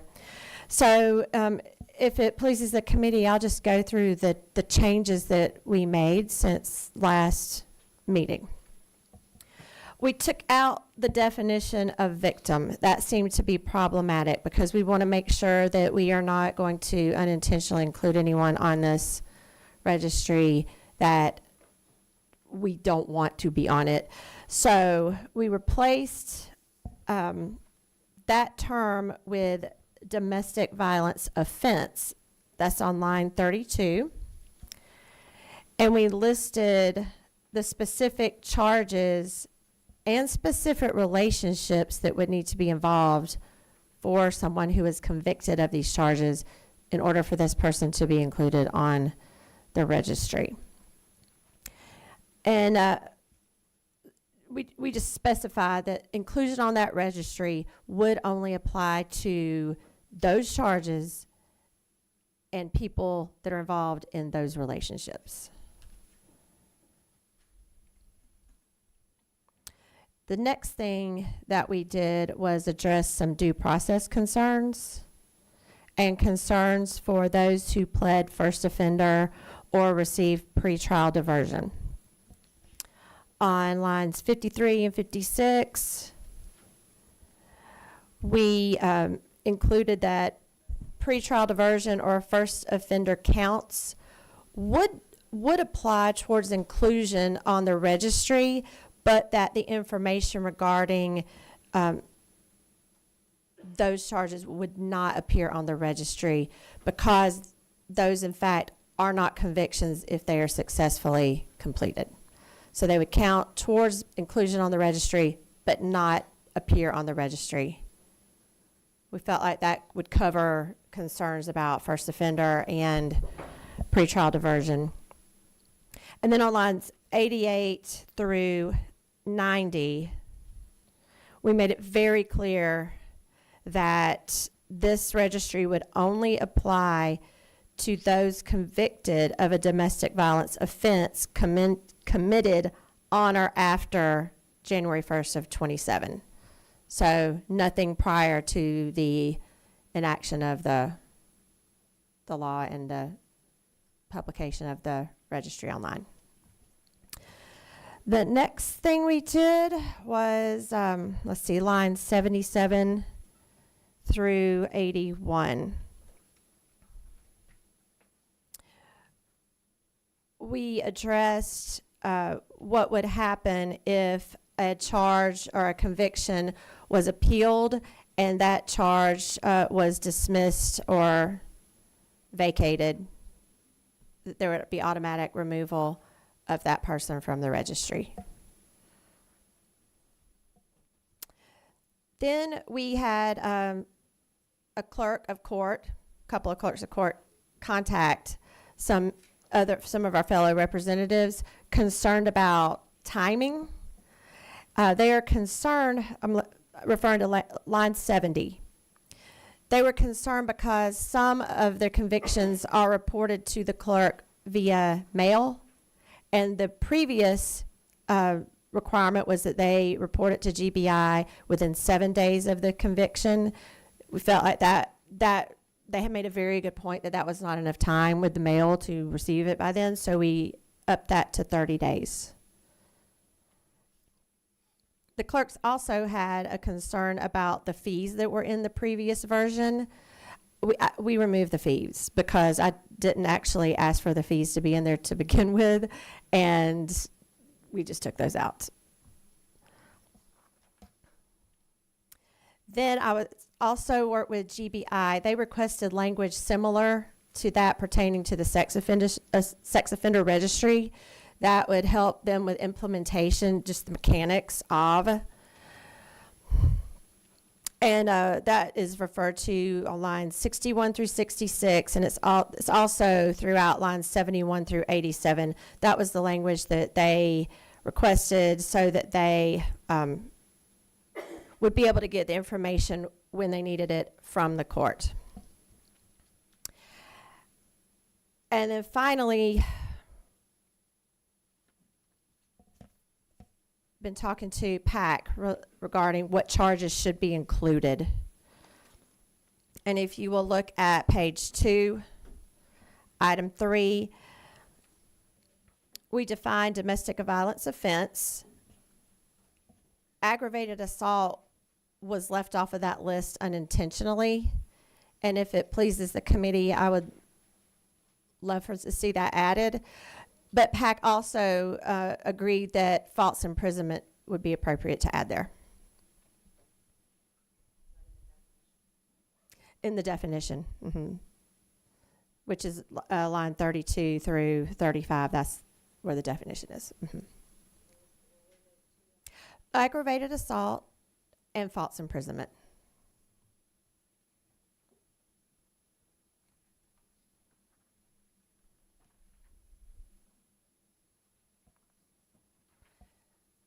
And those are the changes that we made since last week.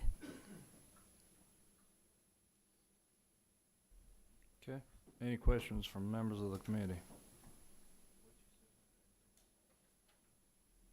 think the idea was to add aggravated assault and then also add false imprisonment to the definition of domestic violence offense. So they would constitute domestic violence. But it's not in this. That's right. Okay. I didn't see it.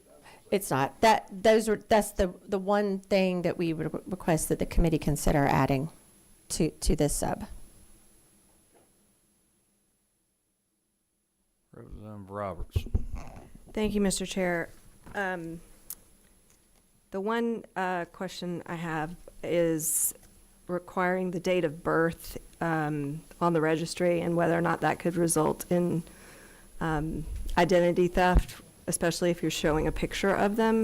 Could we put year of birth or something that's not right? I mean, I think the reason why that's there is we want to give someone who's using the registry an idea of how old this person would be. I think in another bill, I can't remember what committee, we changed it to the year of birth. That might be less risk. I don't know. I just always try to protect PII. I think that keeps the intent intact. Okay, I would be open to that thank you. change.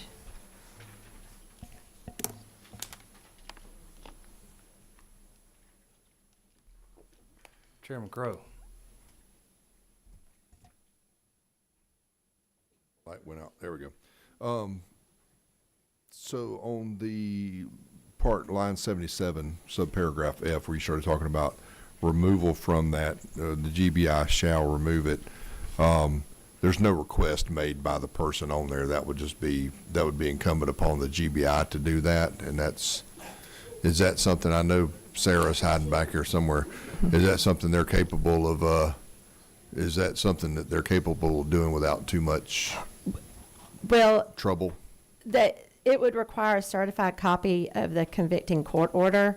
So within 30 days of the receipt that those charges have been dismissed or vacated, then they would be required to take it down. But they would rely on the information that's sent to them from the court. Right, but then the 5 years and 10 years, is that just something that y'all can trigger?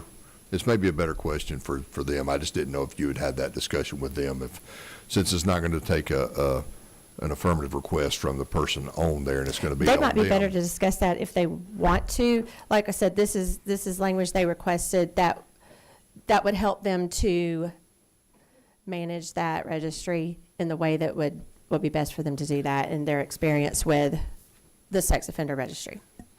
Thank you, and I think Sarah if she can answer that, would be great. Thank you. Yes, good afternoon. Sarah Lou with GBI. We are prepared with the language that was added after consultation with Representative Hagan. We do have, there would be a fiscal impact. I do want to make that clear. There is going to be a fiscal impact. We still have vendors that have quotes that are coming back to us. We have an estimate, but we don't have solid numbers at this point. Yes, sir.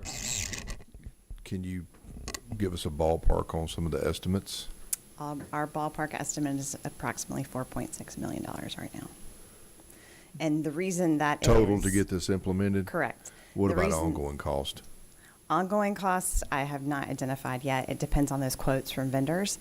We've talked to other states that have the domestic violence registry, Texas and Tennessee.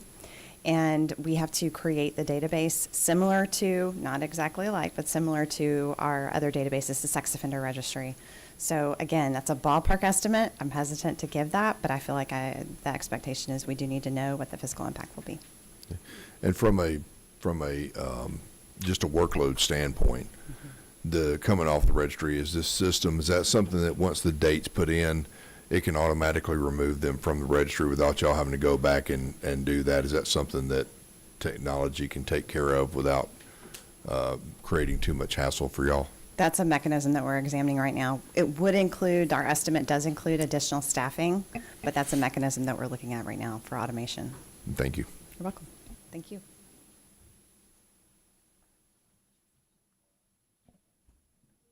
Is that Chairman Leverett? Mr. Chairman, I just, to Representative Roberts' proposed amendment, or in the discussion when she mentioned the amendment about doing year of birth and not date of birth, I just wondered if the GBI or someone could comment as to whether that's still, in their view, sufficient to identify the person, or do you have to have a date of birth? I mean, and I'd be curious what they do with their other databases as well. I would also be curious about that. I just want, I mean, that sounds like a reasonable amendment. I just want to make sure we don't sort of impede or interfere with the utility of the registry. I see no other questions. Thank you. Thank you.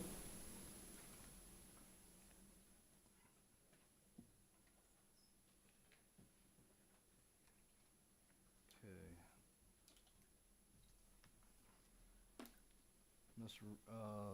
Reyes Garcia, come on down.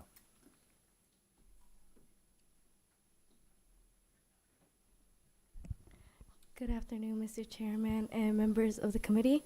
I do have a testimony today, but please bear with me. I am very, very nervous. My name is Zareda Reyes Garcia, and I am currently interning with Representative Beckles here at House of Representatives for Georgia. Today, though, I do not stand in front of you as an intern, but I stand here as a woman who survived dating violence. At the age of 15, I met someone who was about 3 years older than me, but I'll flash forward this to when I was 17. One Thursday night, we had gotten into an argument because I was late for a small date we had planned. I didn't know that night would be the first time he'll put his hands on me, and it most definitely wouldn't be the last. He slapped me and pushed me into the car so hard that I had a bruise on my lower back for over a week.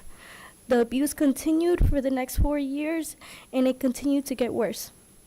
Every time I confronted him about cheating, the violence and control escalated. Along came with the constant emotional abuse. I was belittled for my body, for my skin tone, and for not being good enough. I was called ugly and useless, sometimes because dinner was too salty, sometimes because I had gained weight over the years.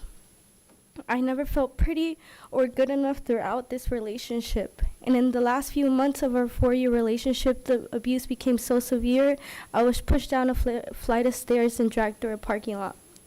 When I finally decided to leave and walk out of our apartment with just my clothes and basic necessities, thinking that leaving would protect me, that was not the case. Unfortunately, he had found out that I had made plans with a few friends right after work, and he waited for me. And as I walked back to my car, he attacked me and called me names no woman should ever be called. He recorded a video making intimate claims about me and posted it online, tagging my workplace, my school, and close people to me. I went home so in shock, I honestly don't remember who took me home that day. The next morning, a protective order was placed, causing me to have to change my job, stop going to my favorite coffee shop, rearrange my class schedule, and even after that order was placed, he still parked outside places he knew I would be and wait there for hours.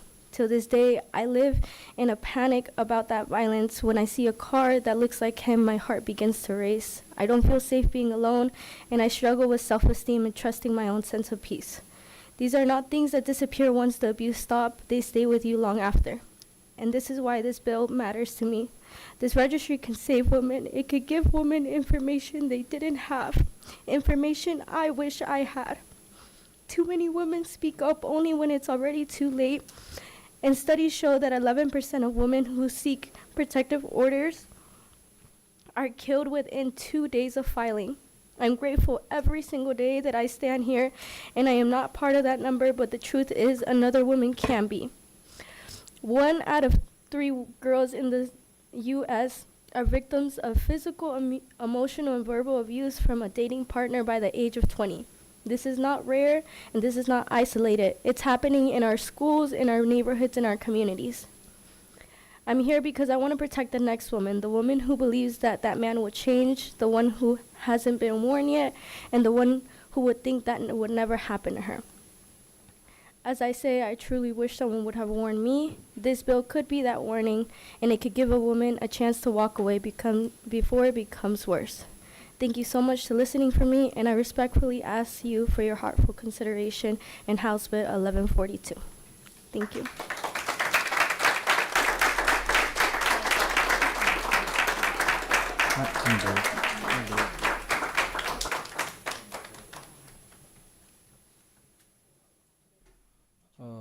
Want to thank you for the courage you had to get up there and tell that.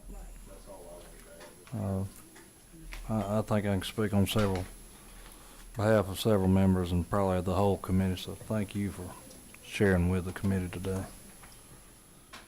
Okay, anybody else signed up on this that I have not already called on? Yes, come on down.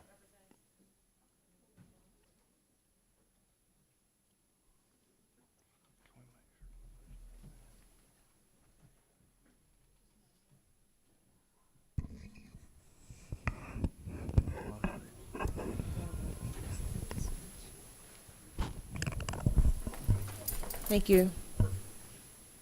Good evening, Chairman and members of the committee. Oh, that's fun. All right, sorry about that. Am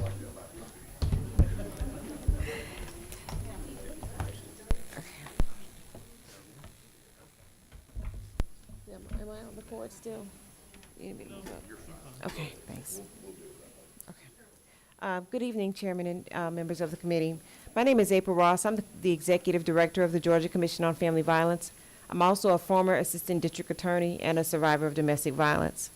But I come to you today to bring a few issues or concerns we have with the language in the bill that we believe are functional concerns that would prevent the bill and the registry from functioning as it's intended.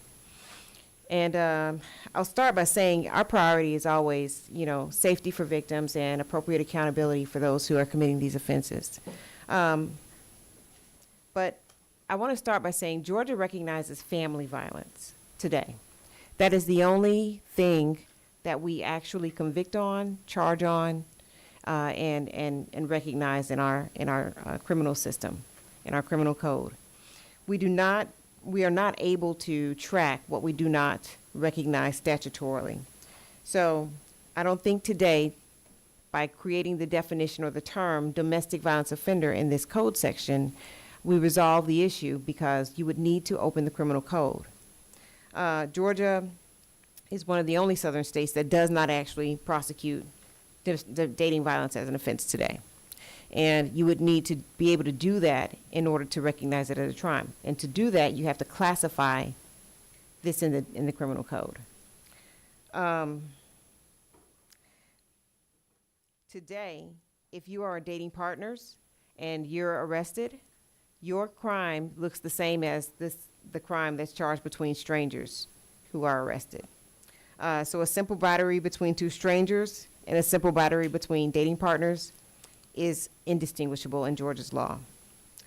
Also, without that criminal classification, you cannot build a registry that's going to capture dating partners.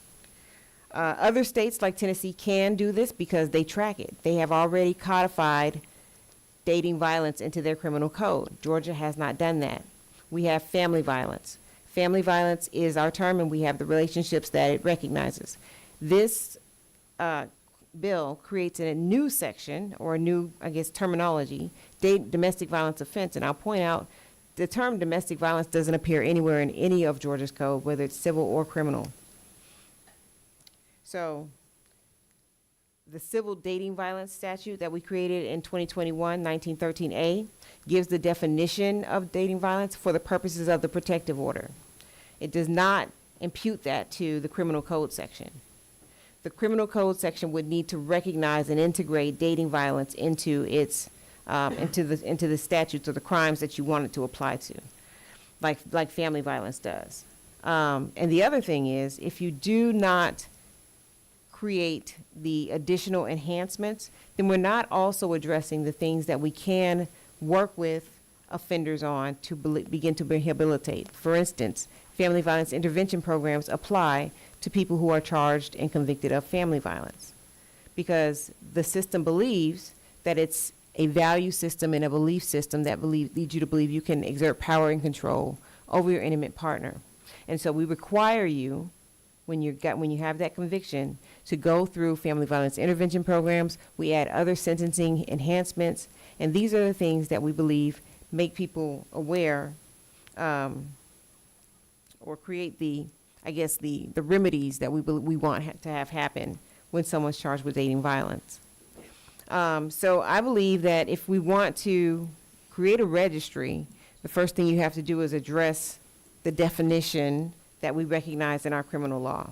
And right now, we do not recognize domestic violence offenses or dating violence offenses as a terminology. I'm happy to entertain any questions. And I will just point out today that the commission is not taking a position on this at the moment, but we just wanted to raise those as concerns we believe are technical issues that will keep this from functioning as it's intended. Chairman Leverett. Thank you, Mr. Chairman. Good to see you again. Thank you for your testimony today. As I read the bill, the court would have to enter an order that somebody be registered under the chapter if there's one of the convictions of the offenses that are included with the statutory definition in this act of domestic violence offense. That's correct, but the court can only do that if there is a conviction for that offense, and they can only be convicted of that offense if it is an element of the crimes that exist today. Dating violence is not an element of the crimes. Correct, but I don't believe that's what the court would have to do, at least as I read the bill. If they're convicted of simple assault, simple battery, aggravated battery, et cetera, with someone within one of the required relationships, then the court would order the registry. I don't think you've got to define a new crime. It's not a new crime, it's a classification, and that's how it will be recognized within the systems that we use today. That's why when you're charged today and you're in a relationship, you see the term family violence in front of the offense. That's how we can categorize and pull out from the GBI which offenses are family violence. There is nothing today that will recognize domestic violence as an offense, and just putting it in this code section would not resolve that. Why wouldn't it? Because we're creating a new registry, right? You're creating a registry, but you're not creating the criminal classification.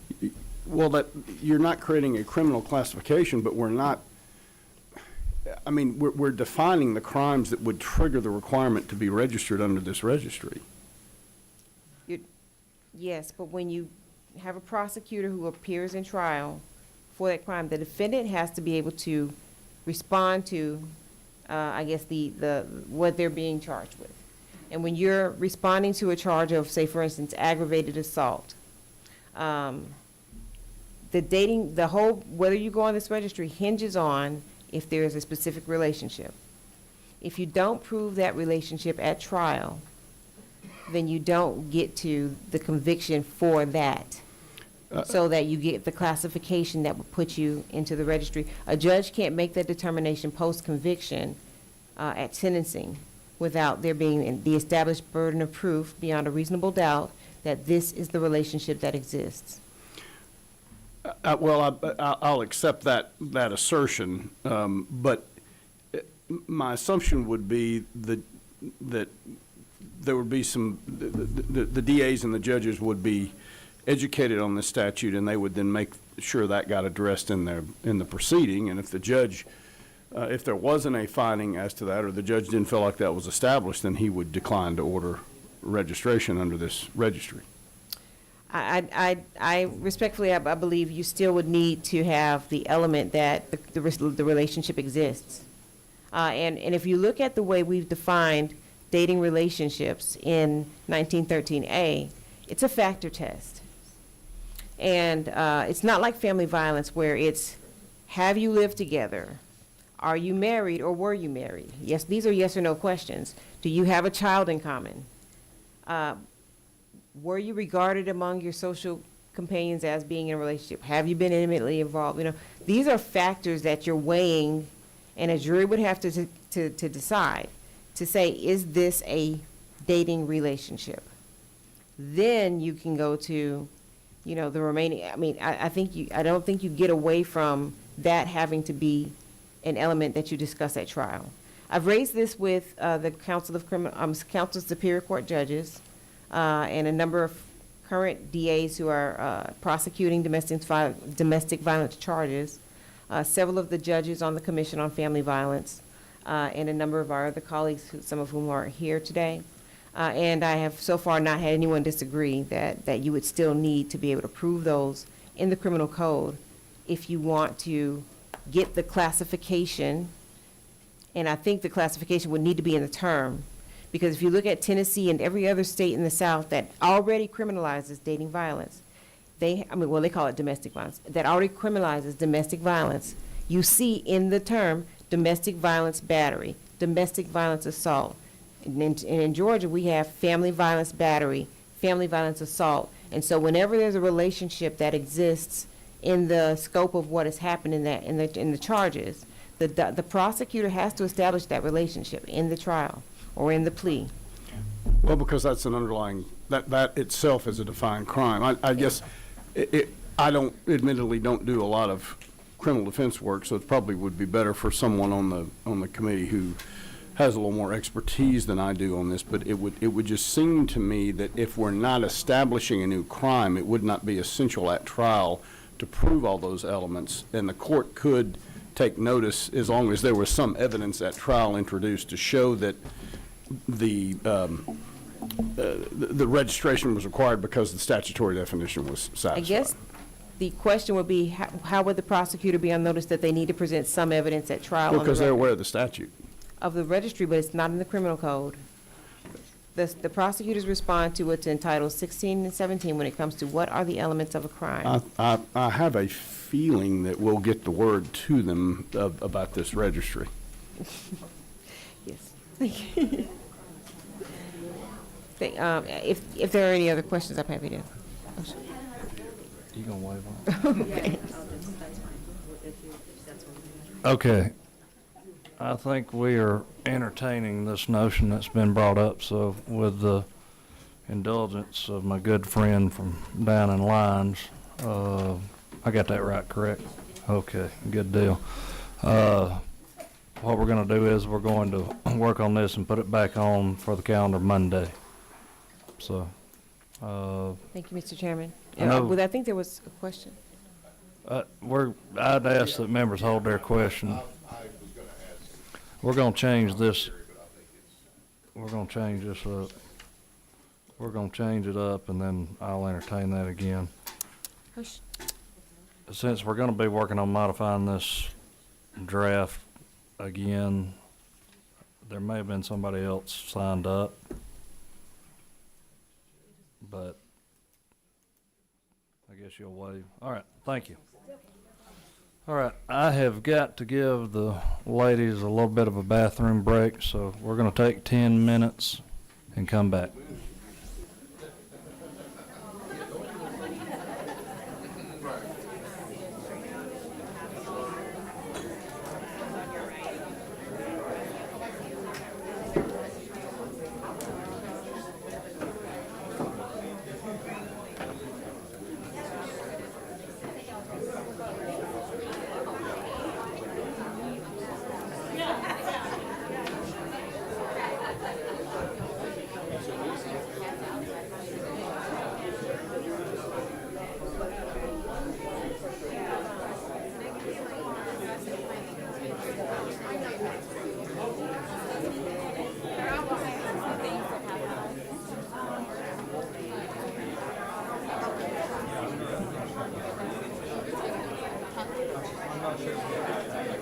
How are you? Probably good. So if you don't mind, it's just this is probably the one that let me just make sure.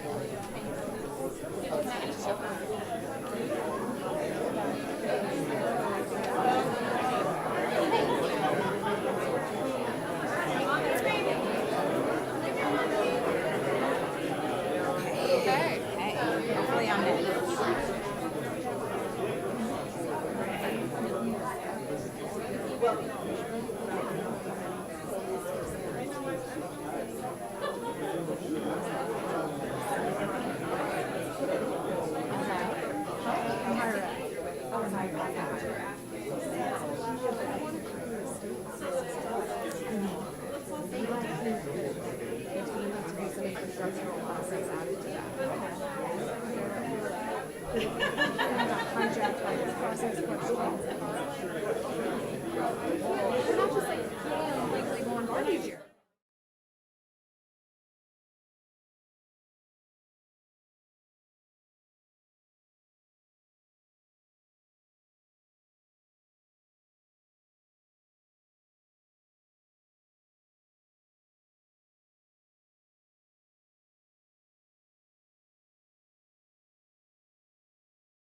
That means the audience too.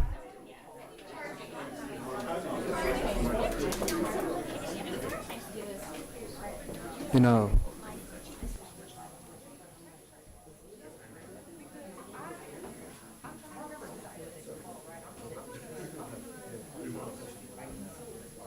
all right. I'm going to come back to House Bill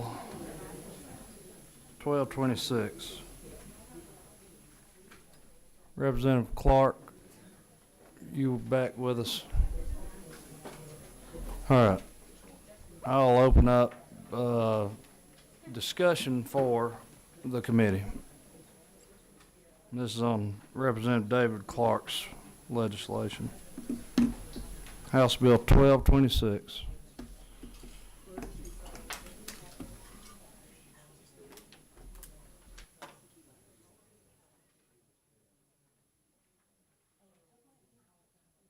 All right. House Bill 1226. Any discussion from members of the committee? I'll entertain a motion. Representative Byrd. Yes, I'd like to move that we vote on 1226, please. Is that a move do pass? Do pass, sorry. Okay, I got a move do pass. Do I hear a second?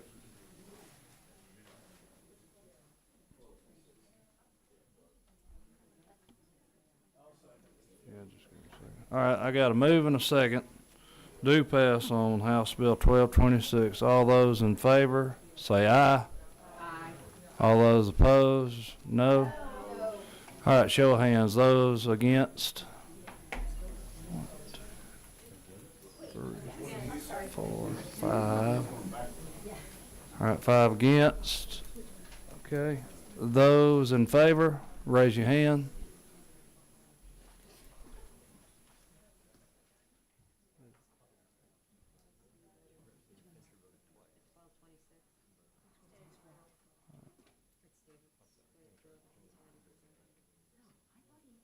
Okay. Put your hands back down. All those opposed, raise your hand.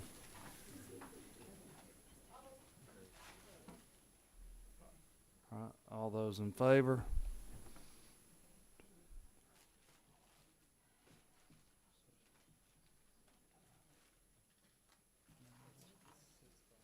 Okay.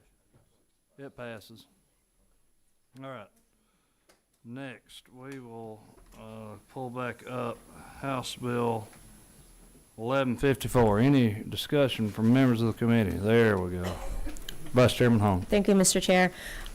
Based on my own research and obviously testimony as well, I do believe that this, the language is unconstitutional. So based on that, I do appreciate Representative Clark's intent, and I've worked on a lot of sex trafficking, human trafficking bills since I've been in the House, so I appreciate your effort in this, but because of the unconstitutionality of it, I will be voting no. Thank you. Representative Fincher. I was going to ask someone from the Prosecuting Attorney's Council if they could offer some testimony, Mr. Chairman. Or Jason Smith could testify to it, please. Or Robert, Robert's a little familiar with it. Okay.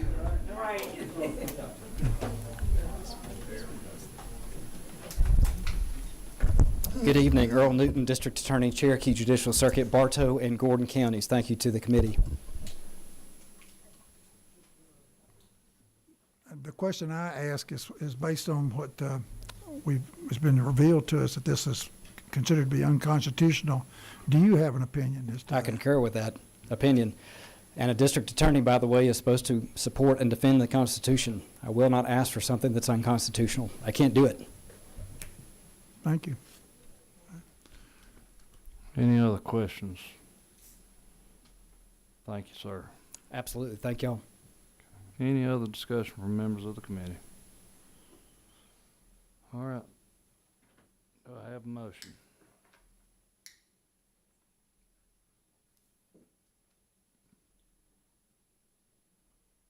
Measure fails for lack of a motion.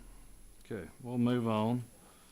Call back up House Bill 821 from Representative Gamble. I know he's not here. Any discussion from members of the committee?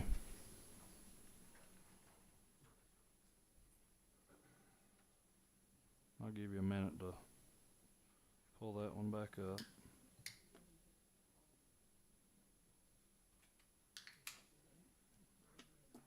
All right. No discussion. Or Chairman Crow. Actually, it's probably not the proper time. I was going to see about an amendment, but I'd need to wait till after there's a motion to pass. So I'll make the motion do pass. All right, got a move do pass. Yes. This is 821. All right, got a move do pass second. Any amendments? Chairman Crow. Yes, sir. On line 14, I would like to amend it by removing the words "by discharge of a firearm" and leaving the remainder. And that would be my motion to amend. Any discussion on the amendment?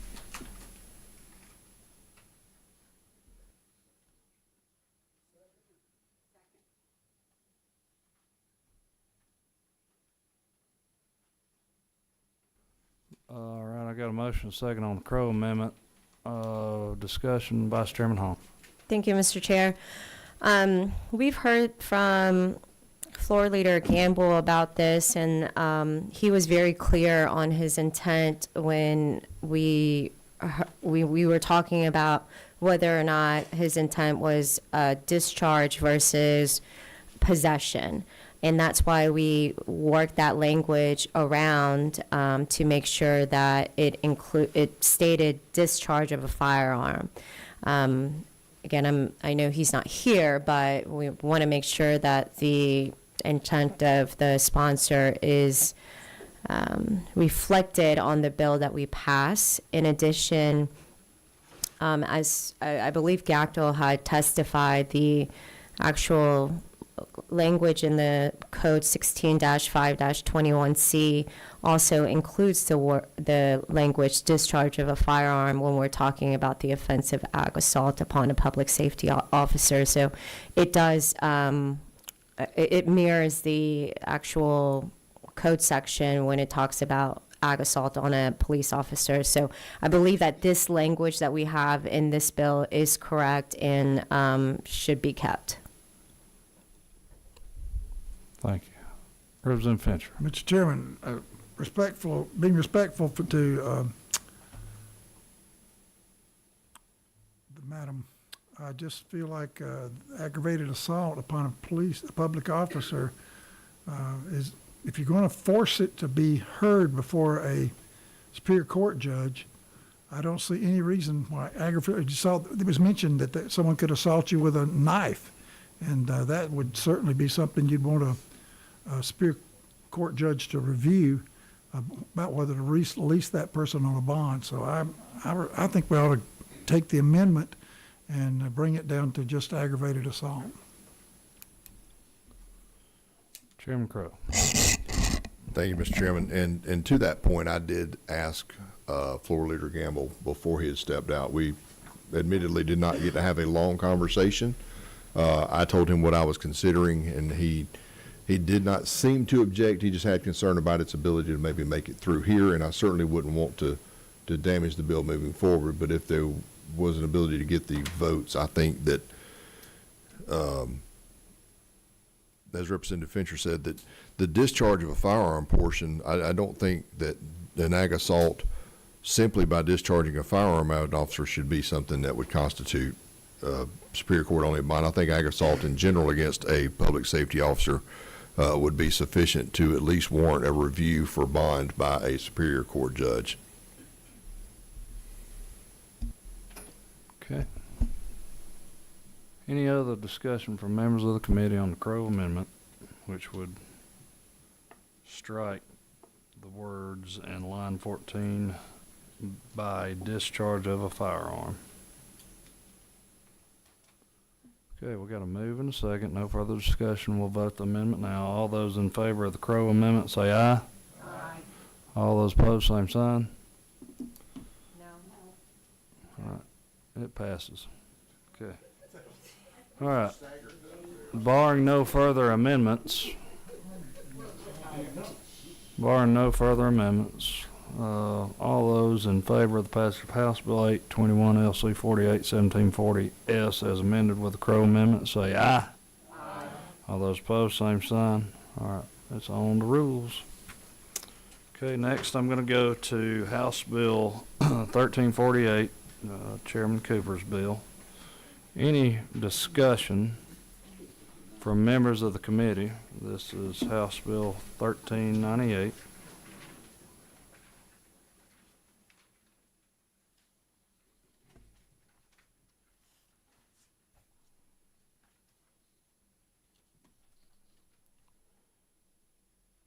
I think everybody's had a time to turn there.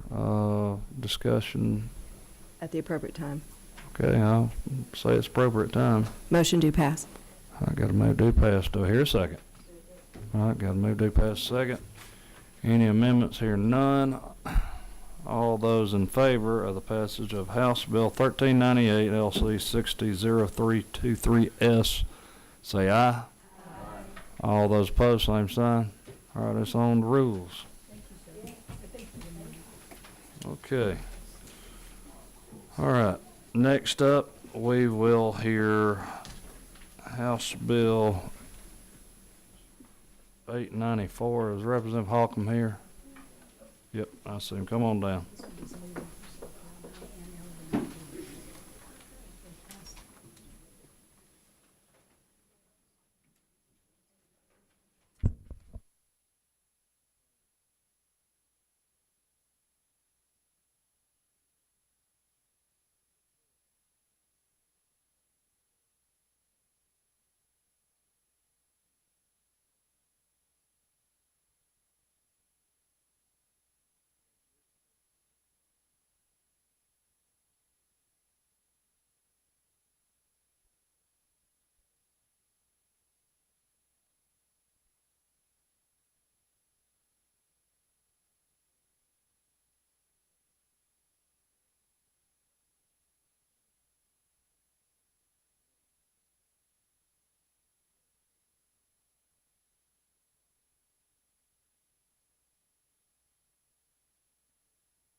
Thank you.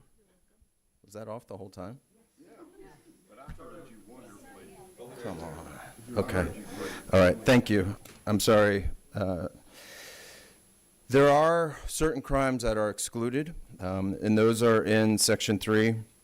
So murder, rape, crimes involving sexual offenses against children, and also aggravated sodomy. The reason why aggravated sodomy is included is because in Georgia, rape is gender-based. It's man against woman. And aggravated sodomy would capture those instances where it's male-on-male rape. And so not everybody would be eligible for this. And then they would have to file a petition, and then the petition would go to the court, and it would just give an opportunity for the court to review it with a potential for reduction. My sense is how this would work is if there was opposition from the prosecutor and from the family and from others, the probability of any of these being granted is likely quite low. But people change over time, public sentiment and views change over time, and so this gives, after 20 years, a possibility for exactly what it says, a second look. It doesn't mean that you're going to get a reduction in sentence, it just means that you have a possibility of a reduction of sentence and a change. And so the factors are all listed within the bill, and it has, among other things, the age of the defendant at the time of the offense and relevant research regarding development of the brain. That was specifically put in there because we know now that the prefrontal cortex is not fully formed in males until 25, and does that excuse criminal behavior? No. But is it a factor that we should take into account, the age of when they committed crimes? Absolutely.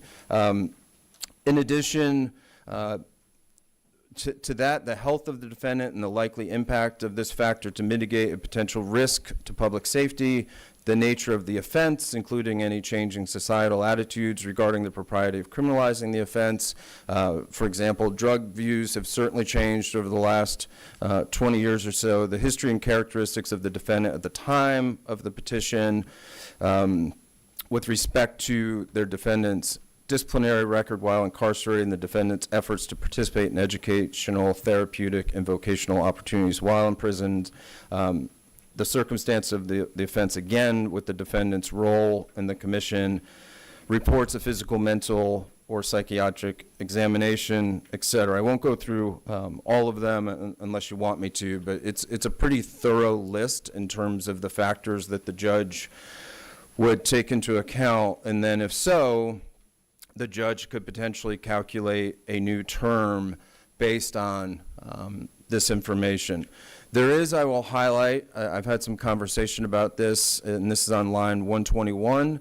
In the case of a defendant who is 55 years of age or older on the date on which the defendant files a petition, there would be a rebuttable presumption that the defendant should be released. Again, these are folks that would have spent 20 years in prison by the time that they can even make a petition, and I would submit that people are very, very different at age 35 than they are at 55. And one could even have spent 30 years. It's not necessarily right at 20 that you could have a petition and then potentially have a change in sentencing. And the last thing that I'll say, sort of high level on this, is within the whole system that we have for criminal justice, we spend a lot of money on locking people up, and for Mr. Askew, if we keep him in prison until he dies, that's millions of dollars likely aggregated over time. And we don't live in a world of unlimited resources.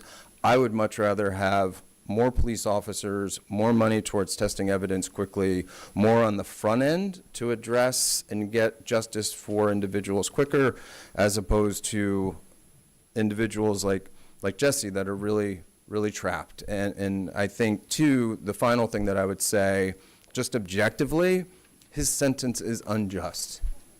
And we have an obligation to push back when there are sentences that are unjust. The parole board cannot do anything about it because it's life without parole. They can't do anything. This is the only path to potentially get him freedom. Thank you. All right, questions from members of the committee. I saw Chairman Leverett first. Or, excuse me, Representative Panish. Thank you, Mr. Chairman. Thank you, Rep. Holcomb, for bringing this bill. I know juveniles who are sentenced to life without parole also, the Supreme Court allowed them to have some resentencing. So my question is, since they were not subject to any type of probationary period after the expiration of their sentence because it was life without parole, does your bill allow a judge to impose a probationary period once, or is it just release or stay in? I believe, I don't have it memorized, and I apologize for that. There is a fair amount of flexibility, but the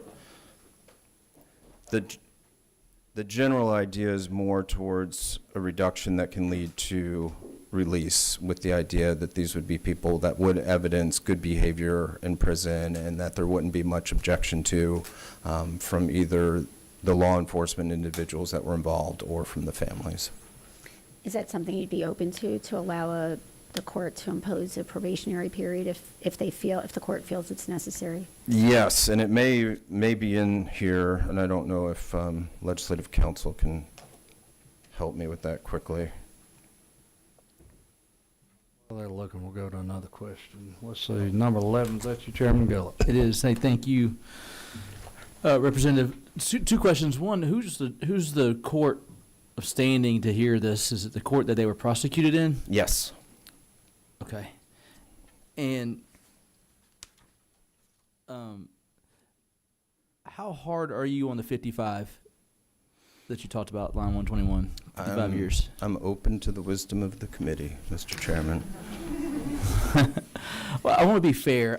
I agree. I think you're different. I'm not 55 yet, but I think I'm different at 45 than I was at 35. Somehow 55 still seems like you're 60 seems more, but I also am not trying to get, I'm not trying to gut your bill. I'm not trying to change it materially.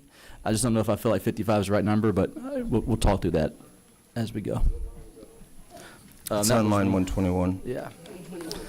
But thank you. I appreciate you always advocating for people who are most of the time voiceless, in these situations. Yeah, thank you. Now, Chairman Leverett. Thank you, Mr. Chairman. So I like what I think you're doing here. I think this is a good sort of process to put in place. But I do have some concerns about creating a rebuttable presumption of anything in these kinds of cases. I guess I'm sort of leaning toward, assuming the bill gets a motion to pass, which I would be willing to make, of striking paragraph H. I just would like you to comment on why you think that, if you think that's a horribly bad idea. Mr. Chair, I always appreciate your views as well.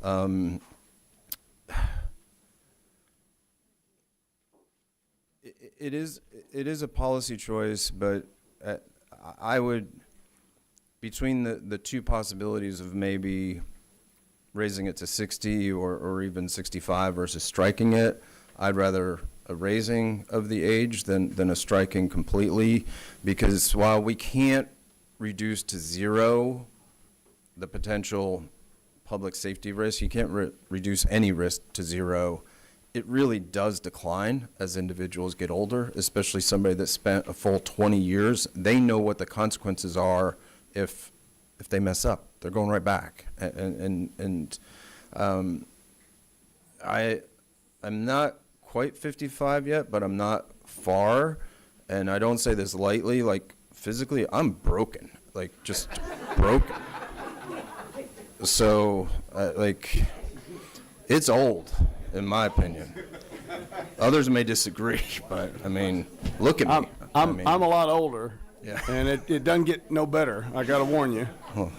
And I appreciate and I respect very much your opinion as well.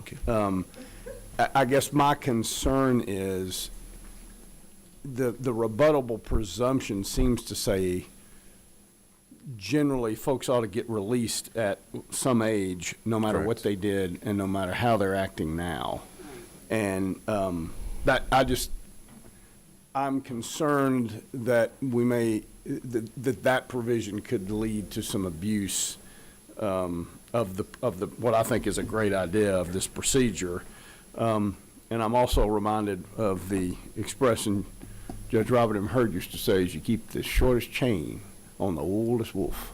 So I just am a little concerned about that. So I just wanted to share that concern. I mean, all things being equal, if it's take that out and pass it, or keep it in a knot, deal. Okay. All right, thank you. You're welcome.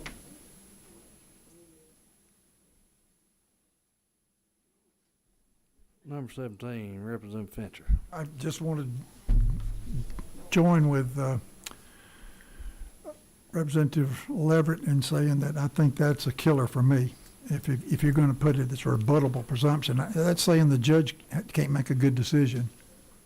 Let's let the judge make that decision if you're going to bring it back before a judge. I hear you. Thank you.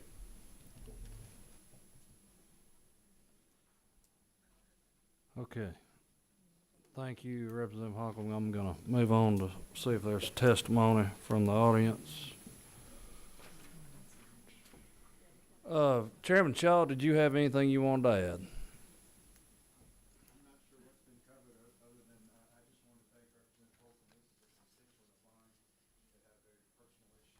You want to come up?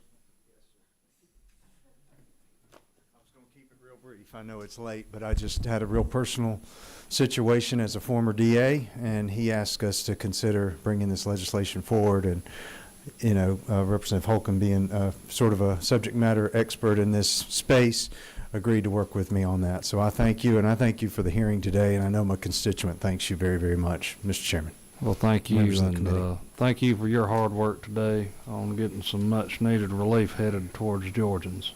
Thank you, Mr. Chairman. All right. Let's see. Southern Center on 894. Come on down. Good to see you again, Mike. Thank you. Been, what, an hour and a half? I have an hour and a half to talk to you? No. Buckle up.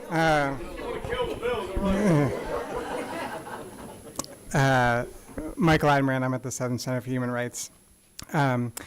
In the last decade, we've worked with district attorneys across the state to revisit and correct extreme sentences that were imposed decades ago that everyone now agrees were unfair. For example, one man we represented in South Georgia was sentenced to life without parole in the early 90s for possessing a small amount of cocaine. He served 24 years of that sentence, and he went the entire time without a single disciplinary infraction in prison. Thankfully, we worked with the district attorney to get him resentenced and released. He's been out for more than a decade. He's in his 70s now, and he's never had another problem with the law. And that case is typical. Someone has served a very long time in prison, they have a good record, and everyone agrees that the sentence imposed decades ago should be revisited. But unfortunately, sometimes there are questions about what the process should be. And in certain circumstances, that question gets muddied up by what was previously filed, what effect that has, and other issues along those lines. The result has been we've had cases where everyone, the defense lawyer, the district attorney, even the judges, agree that the sentence was too long, but they think that their hands are tied.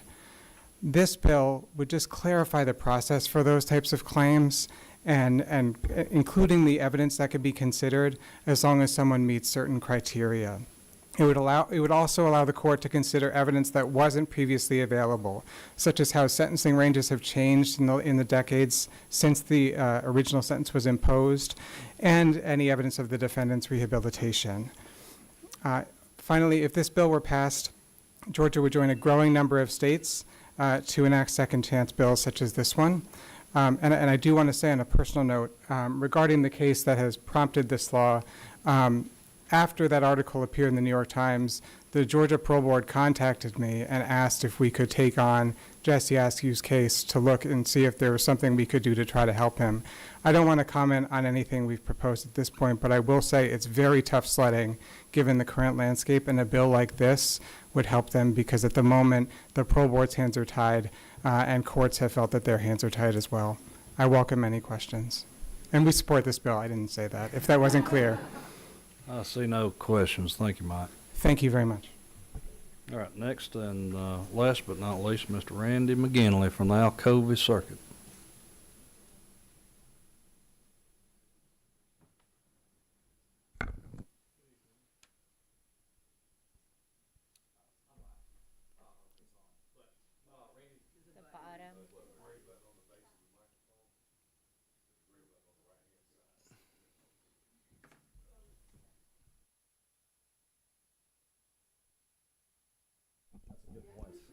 All right, that's better. All right, Randy McGinley, DA in the Alcovey Circuit, which is Newton and Walton County. I will just first thank Representative Holcomb. I know he and I talked for 20-something minutes on Friday, and I know a number of changes have been made, especially involving the sex crimes being excluded. That was a big, big concern. I think myself and other DAs. Some of the representatives have already expressed some concerns about the age of 55.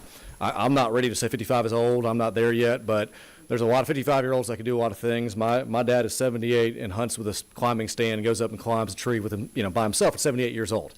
And so 55-year-olds can still do a lot of damage. We have murder defendants in my jurisdiction that are 87 years old, 75 years old. A lot of bad things can happen. And I think 55 is just frankly too young. I think the rebuttable presumption, when you mix that with a lot of these factors include things such as any evidence the defendant is innocent. Well, first of all, if there's evidence the defendant is innocent, he shouldn't be in prison. So to me, that's a separate thing. That is something that is a habeas or extraordinary motion for new trial. It is not this. Or the defendant was denied effective assistance of counsel. Again, that is a habeas and some other sort of situation where that should be handled because, let's be honest, that probably already was addressed in those stages. And so we'll be re-litigating all those issues in this. And a lot of these issues are going to be real hard for the state to, if it's a rebuttable presumption, how are you going to rebut something that's 25, 30 years old? That's just a big concern I have, is because felonies, for the most part, have to be kept for 25 years. Real serious stuff we keep longer. It's just our own policy.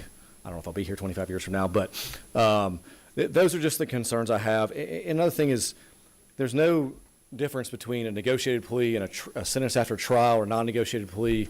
A negotiated plea where someone came in and said, I'm agreeing this is the appropriate sentence for the terrible crimes I committed.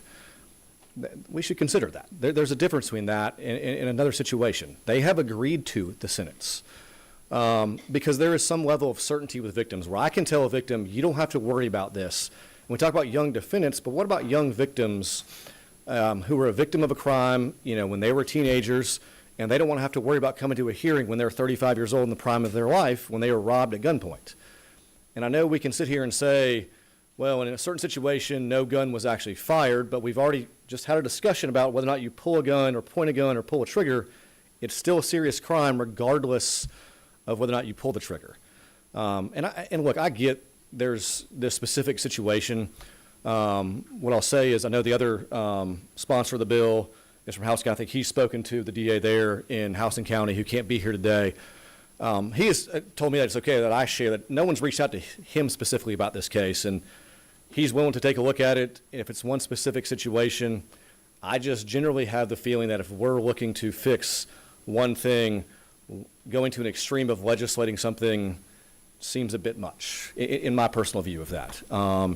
And so, again, those are my concerns. Again, I do want to thank Representative Holcomb. He did change a number of things in this bill that were big, big concerns of mine involving the sex crimes and the aggravated sodomy, so I very much appreciate that. And one thing I do want to point out is this individual, at least my view of the law, is it may seem like a difference without a real difference. He was sentenced to not life without parole, but life as a recidivist, because our legislator has said if you commit 3 prior felonies, the 4th one, you were sentenced as a recidivist. That is what this body has said, and that is what the law in Georgia is. And so there's a difference there. I know that may not seem like one for the person serving it, but there is a difference in the law. He did not commit 1 felony and get a life without parole sentence. He was sentenced to life as a recidivist, which is a life without parole sentence, but there's a difference. It's because of the history that the person had. So I'll be happy to answer any questions if there are any. Number 8, is that Representative Kendrick? Go ahead. Thank you, and thank you to the speaker. 2 things. It's my understanding you mentioned about evidence of innocence and ineffective of counsel, but on line 89 and 90, I'm understanding that this is considered in totality as one of the factors So it's not a freestanding consideration, it's just one of many factors that can be considered. So if there is a habeas, that would just, or there was a resolution, that would just be considered just like any other decision that was made. So I don't understand the issue with it being part of the factors. The way this is written, they must consider all of those factors that are outlined. No, what I'm saying though is part of a lot of factors. It's not like a factor. It's part of what 1 through 13. I'll defer to my friend from the Alcove Circuit. Yeah, I mean, I agree it is one of the factors, but again, to me, if a judge is saying there's evidence that you didn't commit this crime, that seems like that should be dealt with in a different way than, I mean, if he's innocent, then he's innocent of the crime, right? Right. And I understand that it should be dealt in Right. another way, but maybe it, for whatever reason, was not. So I don't understand why we just can't. I guess my concern was more of the having to then, if someone raises as an issue, us having to rebut that 25, 30 years later is very difficult. Somebody's to come up and say, I'm innocent, here's why, I'm innocent, I'm saying I'm innocent. We don't have witnesses that are alive, around, think there weren't body cams and things 25, 30 years ago. And so that's my concern, is just how are we going to rebut those some of these factors? Right, but that goes back to my first point, which is it's one of several factors. Right, no, I'm not disagreeing with you. So- It is a totality of, it's saying the court has to consider those factors. I guess it also could consider other factors that are not listed. I don't think this is an exclusive list. But. Right, so, okay, so my next question is, you mentioned something about plea deals. Now, I don't practice criminal law. I know we have other people who do. But it's my understanding, working at least with courts in my jurisdiction and just attorney friends of mine, plea deals are not perfect. People take plea deals for any number of reasons. And so to say that somebody consented to a plea deal and so they should just serve it out, I'm not quite sure I agree with that argument, because plea deals for a very long time, particularly in communities that look like me, have always been contentious because of any number of things that people take plea deals on the spot for any family reasons or money reasons or any number of reasons. So I'm a little concerned that we are saying that plea deals is the end all be all, and that whatever somebody consented to under a plea deal, then they should just carry out that sentence. Right, and what I say is, I've heard the arguments before, someone's pleading guilty because they're getting out of jail. That's not the situation we have here. We have someone that's pleading guilty to 25, 20, 30 years in prison. To me, there's a difference between, that seems less likely to be happening when it is that serious amount of time. That someone's just pleading guilty for family reasons, go to prison for 30 years. I mean, it happens. It really does. I guess I don't share that belief with you. Okay, we'll disagree with that, but that's my only questions. Number 6, is that Chairman Leverett? Thank you, Mr. Chairman. Thank you for coming here today and for your testimony. Your concerns about some of these factors, was that more in the context of the rebuttable presumption? Yes, I mean, that makes it much, because if there's a rebuttable presumption, the factors concern me much more. It throws the burden on you. How do we rebut things that happened? I mean, I'm going to have some ADAs that weren't, I have some ADAs that were 25 years old. So You're right. I understand that concern. So would the removal of the rebuttable presumption allay some of those concerns? It would. I mean, yes. I mean, frankly, it would allay some of those concerns. I just, like I said, the certainty and being able to tell victims and things, this is the sentence, that's not changing with that. But yes, I mean, to a certain extent it does. And one other follow-up, well, not really a follow-up, just an additional question. I did note that it's kind of hidden at the top of page 6, but on line 120, one of the factors is any other information the court determines relevant to the decision. So I would assume that would allow you to make the argument with you're making, I think, in a sense, about a plea deal, if it were subject of a plea agreement. And hopefully Judge Kendrick won't be deciding the case for you. Yeah, correct. Thank you, Mr. Chairman. Thank you, Randy. Appreciate it. If I can add one thing, I will say is I think as Representative Panish brought up, that is a fair concern about somebody just getting out and having no supervision.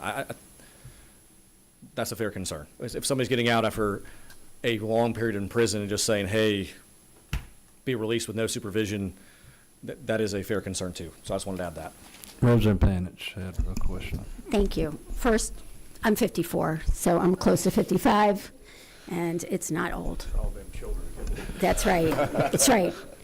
But seriously, for the, I just want to clarify, because yes, people take plea deals for all sorts of reasons, but people don't usually take a plea deal to life without parole because they have nothing to lose by going to trial. There's no other option. And unless they're taking it to get the death penalty off the table. But none of these crimes would be eligible for early release because death penalty would be for murder. Right. I think the only life without parole, well, I guess armed robbery is one of those. But yeah, I mean, rape and murder are obviously excluded from this. But I mean, life as a recidivist would still be on the table for a lot of these crimes. But life without parole, for the most part, would not be. Okay. Do you typically have people taking pleas to I would life say without I've parole? probably, on the situation you described, someone trying to avoid the death penalty, pleading guilty to life without parole, I've probably seen it 2 or 3 times in the last 15 years. And in situations where somebody went to prison for 15 years for child molestation, gets out and molests 3 or 4 family members. And frankly, my opinion is they're doing that because they know what they're doing is so wrong and they don't want to put the kids through it again. And so I can't say I haven't seen someone plead guilty to life without parole, but I've probably seen it maybe twice in the last 15 years. It was one situation like that of a sex case, and then one where a guy murdered his grandparents and didn't want to put his family through the trial and agreed to plead to life without parole. And so very, very, very, very rare. And neither of those would be covered in this bill anyway, because one is murder and one is right. a Yeah, sex crime. if those were covered, Right. No, they Okay. would not be covered in this situation whatsoever. Okay, thank you. Yes. Chairman Crow.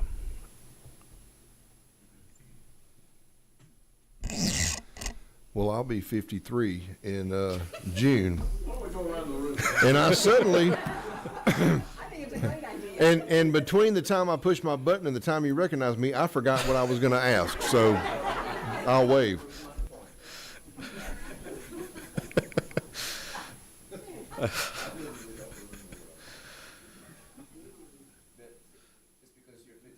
Representative Fincher, if you're going to tell us that you were here for Hoke Smith's inauguration, noted. To a line, on page 6, line 139, and call the attention to the witness about the victim shall not be excluded. Now, I come from an era where the victim's rights were very important to the sentence and to any ultimate sentence again. Do you think this bill should be amended to say that the victim should be absolutely be included in the this resentencing? Right. I guess. I mean, that does. Right. I mean, as long as they are able to speak. I mean, that's going to be one situation. I mean, I've had situations where somebody is, and the parole board has the ability to give people compassionate release. I mean, that is a possibility the prison system has. I've had the prison system reach out to us, and one of the issues we run into is we have to track a victim down 25 years later. Is not always easy. And I agree with you. I mean, we have to if this passes and we get a petition, we have to do everything in our possible to make sure a victim has the ability to be there. And then are we going to then fly the victim if they've moved, fly them in from? So I guess that's just some of the concerns. Is that passage of time makes it hard to make sure the victim is actually included. I mean, a victim doesn't have the need to keep us updated of their contact information for 25 years. And Mr. Speaker, may I ask one more question? I'm just a chairman, but Mr. Chairman, I didn't promote you. I didn't mean to promote you. The other question I have is in the plea agreement at the time, do you say to the victim they're going to plead to life without parole? Absolutely. And that gives the victim the calm and the peace that they're never going to have to face down this perpetrator ever again. What I say is, even if someone has a life without parole sentence, is that the sentences that they have a life without parole sentence, they will never get out, except there are some possibilities. There's compassionate release and some, pardons and things like that I have no control over, but that is very, very rare. And so I have a hard time ever telling anybody some guarantee because I just don't have control over those things. But if it's a non-parolable sentence, including life, or even nowadays with life being 30 years before you're eligible for parole, I will tell the victims that. And there is a certain level of comfort from victims in those situations. Of course, my concern is shall not be excluded. I get that, but I think they should be included, the victim. And that's what I don't see here.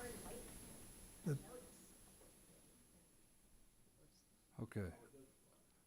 Chairman Crowe, if you'll just bear with me, we've talked this one pretty at length.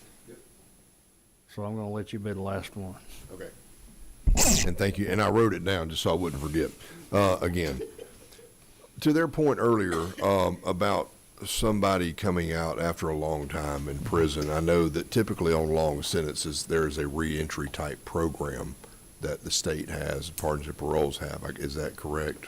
Yeah, and there's certain sentences where people are eligible to go to sort of a work release type program within the DOC for the last year of their non-parolable sentence. So there are programs in place. Right. And so would this be maybe an amendment of their sentence that would allow for time for that reentry? And I asked that, I don't know, maybe the author would know this as well. I'm just curious if this would be just amending their sentence to where it would give time for their not immediate release then, but maybe that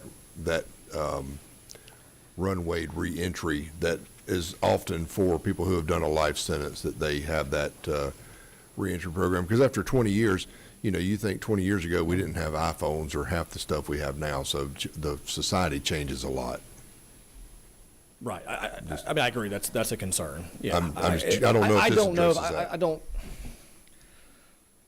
I'm not sure if I read this as it being a resentencing. So I don't know if and maybe I'm wrong on this. I don't know if I read it as the judge can say, well, you got to do 5 more years, and then I'll let you out. I don't know. I think the determination is more of you either getting out or not, and you can repetition. And there is some limitation on when you can repetition, but I don't think that's in here. But I understand the concern. Thank you, sir. Thank y'all. All right.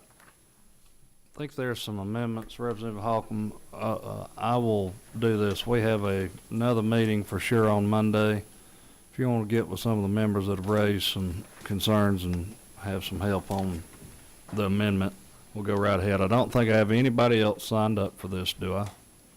Okay, outstanding. We're going to move on to the next. Thank you, Representative Holcomb, for your long suffering. Next, I'm going to pull up House Bill 1282.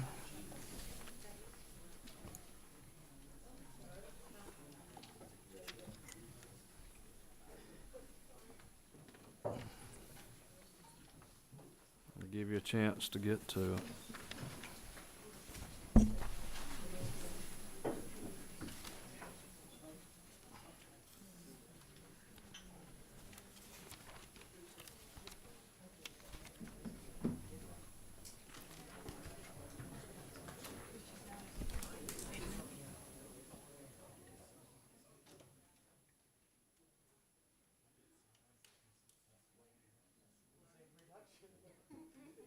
Okay, all right, members, I bring to you House Bill 1282. I'm going to present this from right here unless somebody objects. Hear none. Okay.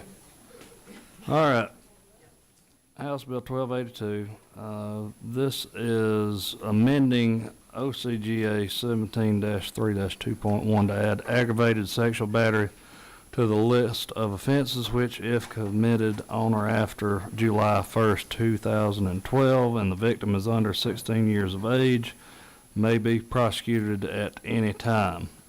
For an aggravated sexual battery offense against a victim under 16 years of age between July 1st, 1992 and June 30th, 2012, the applicable statute of limitations is tolled until the victim reaches the age of 16 or the violation is reported to a law enforcement agency, prosecuting attorney, or other governmental agency, whichever occurs earlier. Basically, members of the committee, we looked back to try and and determine why this had been left out so many years ago.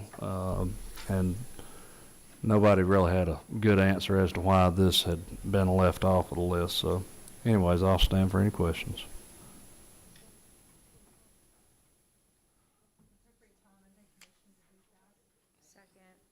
Okay, I got a motion to pass and a second. Was anybody signed up on this? Okay, all right. Happy to let y'all go ahead and vote. Well, good thing your boss is here, Ms. Karch. He'll excuse you. All right. I'll recognize both of my DAs here today. My home county DA, Jason Smith, and my county of origin for my Smith family, Sarah Japor. Thank y'all for being here. And Allison Karch, who I've known for longer than I want to admit right now. Always a good ADA to work with back home. So anyways, anybody else signed up to talk for or against this?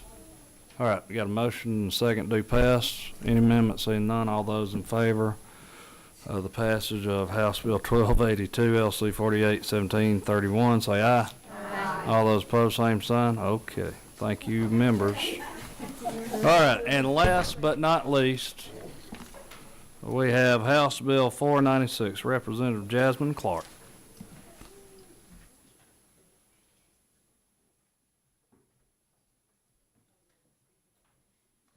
Thank you, Mr. Chair. I know the hour is late, so I'll make this quick. This is a pretty simple bill. This bill acknowledges that back in 2019, Georgia made hemp products legal, and because of that, that has created a little bit of ambiguity when it comes to probable cause. And so this bill simply states that the scent of marijuana, cannabis, or hemp on its own, so if that's the only thing, cannot be used as probable cause and stop, search, or seizure. And that is the bill. You've had the shortest presentation. Hey, it's late, and like I said, this is pretty straightforward. We're not doing anything fancy. This isn't a legalization bill or decriminalization bill. This is just a straight up, let's get the law in line with laws that we have already passed here in Georgia. Okay. And happy to take any questions. We have members of the fellow members of the party of Jackson coming to ask you questions. Representative Panich. Thank you. Thank you for the bill. I've had too many cases where a stop was pretextual, just to search, and that the odor of marijuana was the reason. But so you're saying an officer can't pull over somebody because of the scent.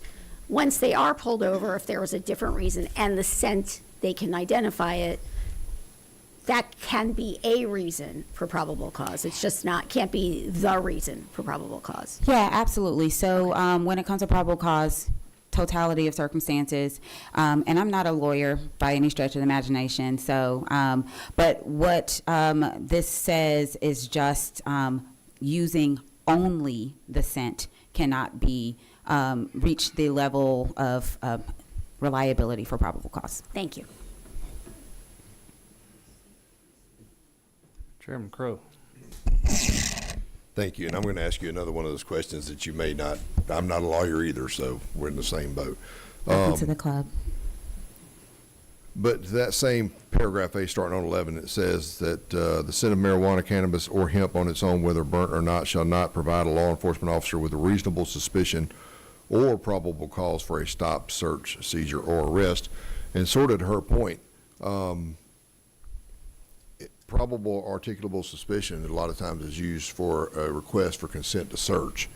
Would this impact that you can't use it for a reasonable suspicion to ask for consent to search the vehicle? So I will be very honest, I am not 100% married to reasonable suspicion being in this bill, and so if it is a pleasure of the committee, I'm happy to strike that. I really want this bill to be focused on probable cause, and I just did not have an amendment prepared for that. Okay, thank you. Representative Holly. Thank you, Mr. Chairman, and thank you, Madam, for being able to bring this bill. Just for the viewing public and for those who are seated hearing this, For what other ways are you familiar through which a approaching law enforcement officer is able to identify that the person could possibly be using marijuana or cannabis products that are illegal? So if they see it.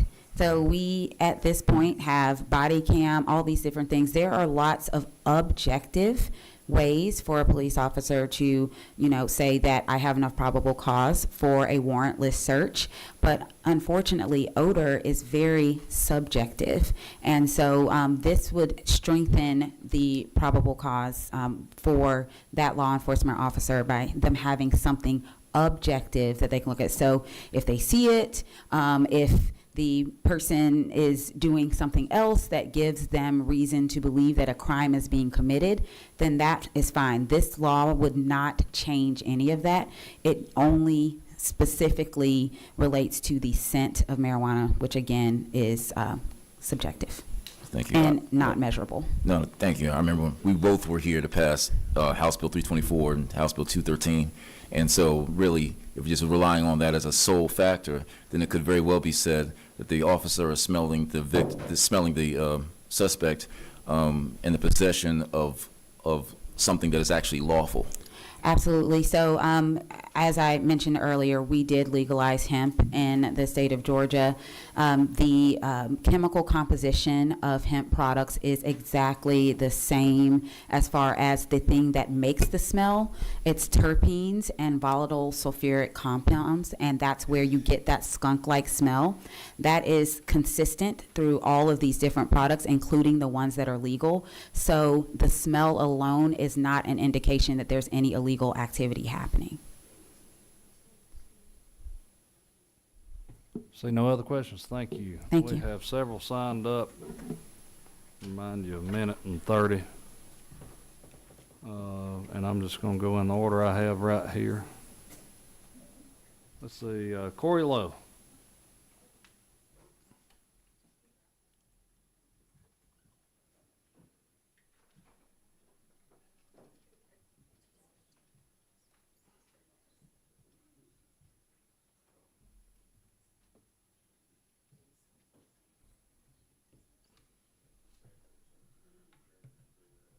I just wanted to use it as a demonstration, just to show you.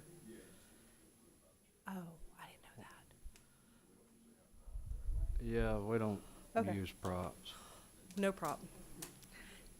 Can I get started? It's 1:30 Yeah, seconds. go ahead. Okay, Go thank ahead. you all for being here. I know it's a long day, and I have two different testimonies. They're both in your folder. One is from LEAP, which is Law Enforcement Against Prohibition. They've approved that testimony. And basically, I'm just here as a former DeKalb County police officer and one of the Allen Peak families who got the bill passed for kids with seizures. And my daughter was having a seizure in the vehicle. I sprayed the rescue spray that I can't show you all. And basically, the sheriff said that he smelled marijuana. We have the low THC card, and we have her nasal spray that was legally obtained from a dispensary. And they basically called the convoy, and K-9 and narcotics wanted me to buy fentanyl for them, said that they would let me go. I explained that there's no, in the 6 months of police academy, there was no determination between hemp and THC. There was no classes that we took that would tell you the difference in the scent. It all smells the same. And I tried to explain that to the officer, and he said, marijuana is marijuana is marijuana. It's all the same. It's all the same.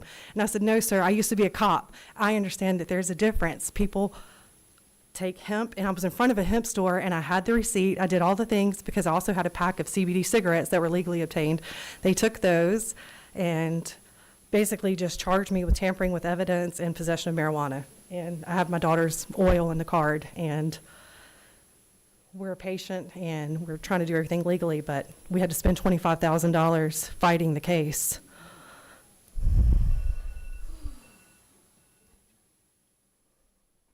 Did you win? Partially, I mean, because the sheriff said that there was destruction of evidence, and no one had on their body cam, no one had a dash cam, no one, out of all the officers, the K-9, the narcotics, no one turned on a body cam, and no one knows where the receipt went for the CBD cigarettes. They just sent me a letter, said I can come pick them up because they've determined it's CBD. Okay. 3 years later. Thank you. See Yes, no sir. other questions from members of the committee. Thank you for being here today. Thank you. Thank you for having us. Thank you for your time. Randy, you're on this one too, if you want to come up.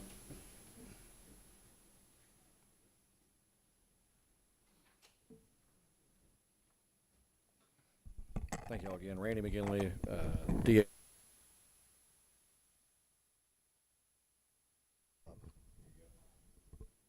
Okay, there we go. I met with Representative Clark earlier today, and this isn't, I guess my point of view on this is I can't think of another situation in the entire law where we determine what is reasonable suspicion or probable cause, other than the judge making that determination upon hearing the evidence in the case. And again, it is a weird thing to come up here and say I'm not sure that the legislators, I caution saying that, I guess, but to me that is a judicial determination.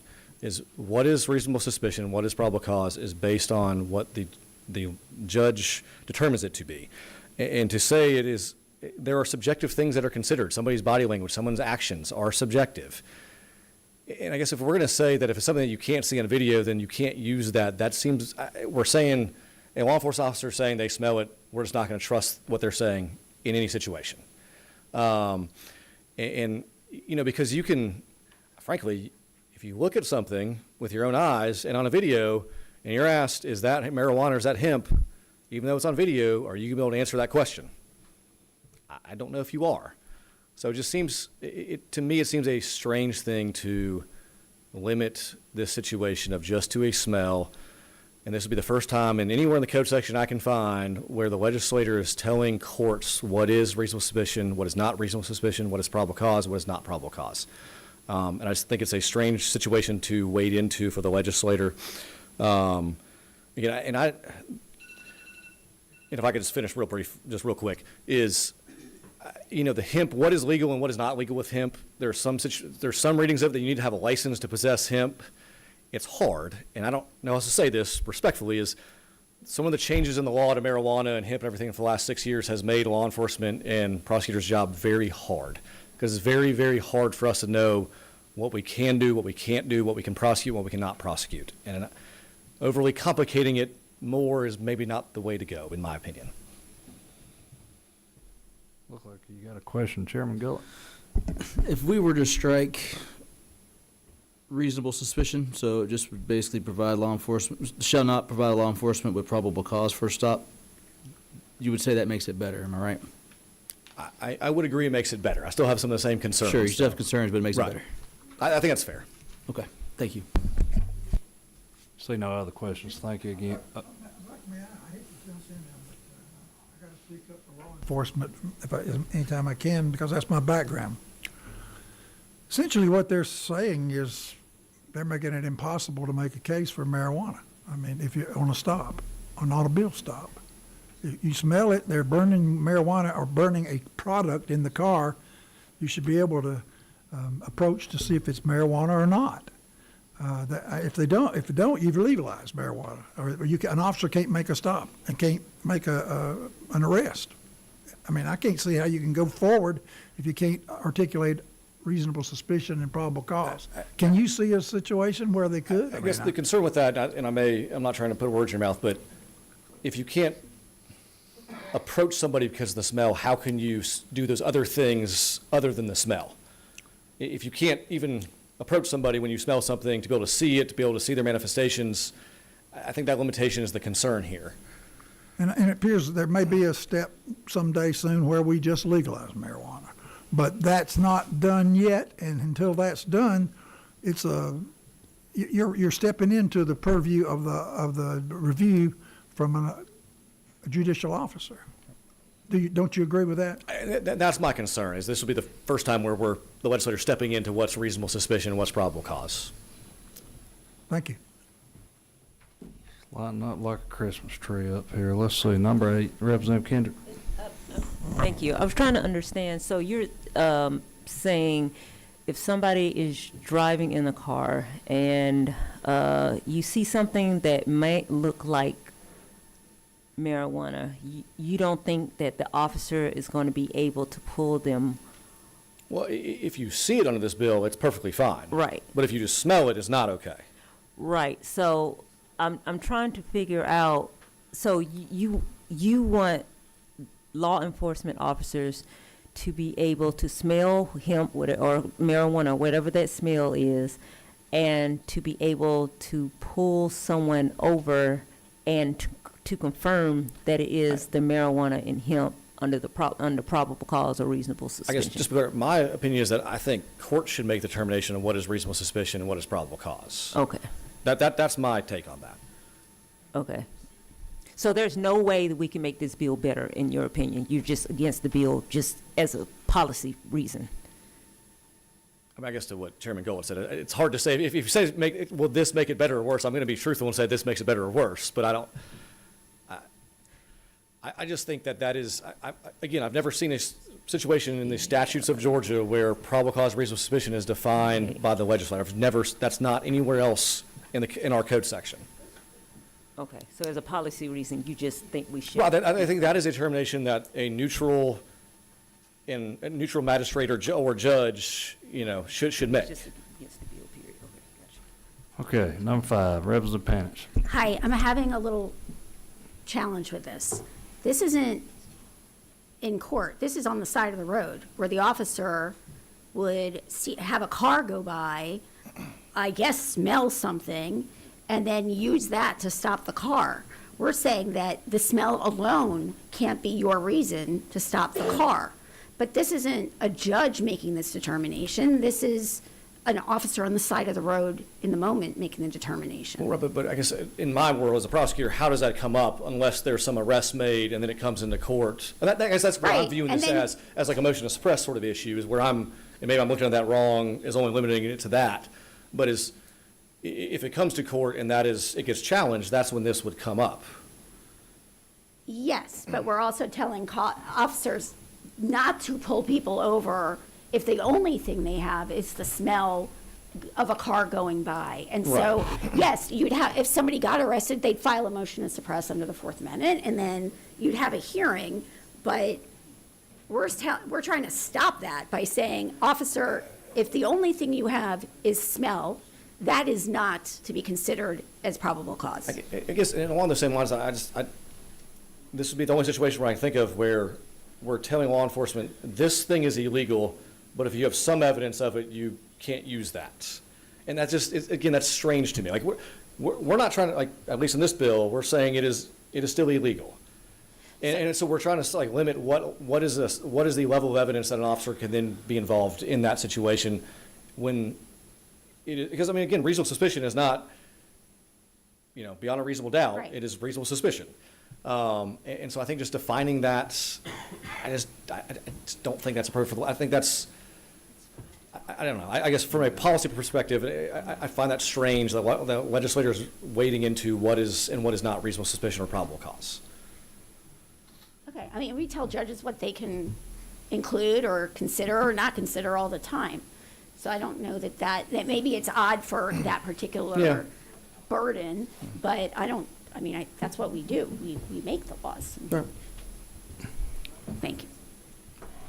I know he's so much fun to spar with. I mean, I enjoy it myself because he's such a worthy sparring partner. So let's wrap this up. I'm going to take these last 2 questions. Representative Holly. Thank you, Mr. Chairman. From what I've heard you, in terms of, it almost seems like the scent alone, you see it as that it can be actually an initial identification of something illegal. And because of the legislation that we passed, do you consider it that actually it could be very well, it could qualify something legal? And so because of that, and by asking that, when I look at line 15 and I see the 2 words, based solely, is it considered that maybe the officer might follow up with a sobriety test? Well, and as a prosecutor, I would hope they would. I mean, I would tell law enforcement they need to do more than just one thing. Mm-hmm. But again, I get back to we're saying that smelling something is not enough, but seeing something is. In reality, that's not always true either, though, right? Just because you see some white powdery substance, does that mean it's cocaine or meth or heroin or something that's not illegal? And so if we're going to say that it's okay for officers to see something based on their training experience, then why are we going to limit it and say that if they smell something, they can't do that?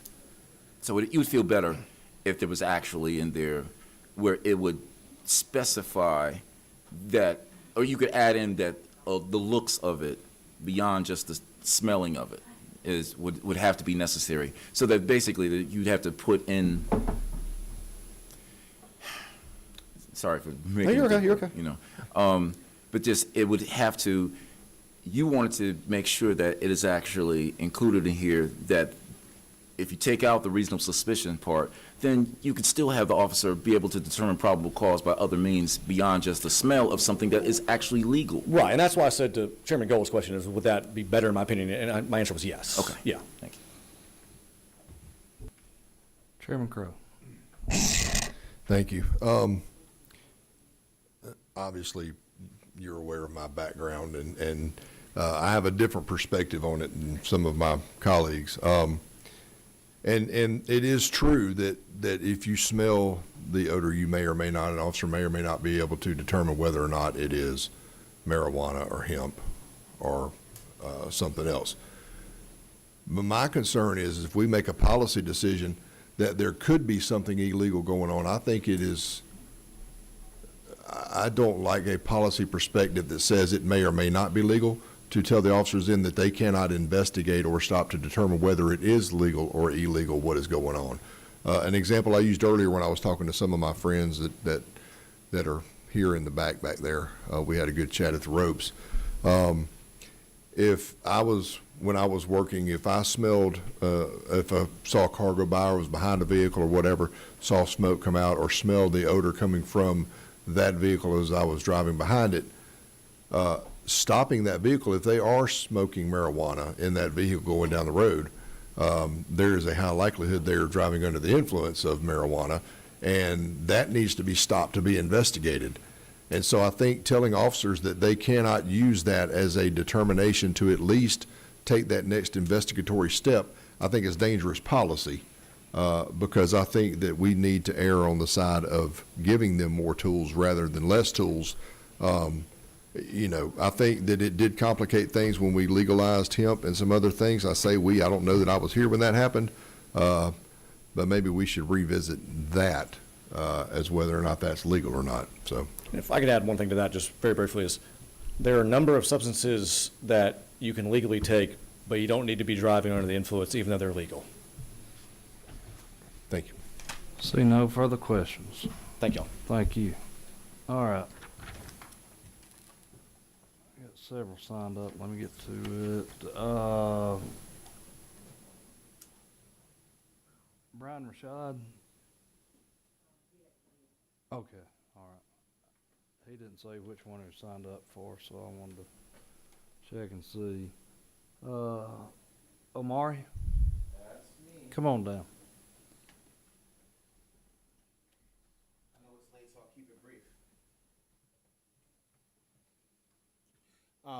Thank you for your time. So I want to be very clear about something. HB 496 does not prevent law enforcement from doing their job.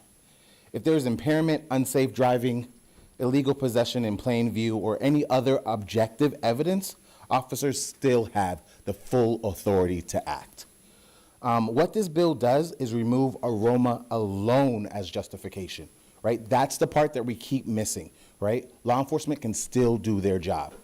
There's something that is legal here that does not smell different from marijuana. So while folks say they can tell the difference, scientifically they cannot.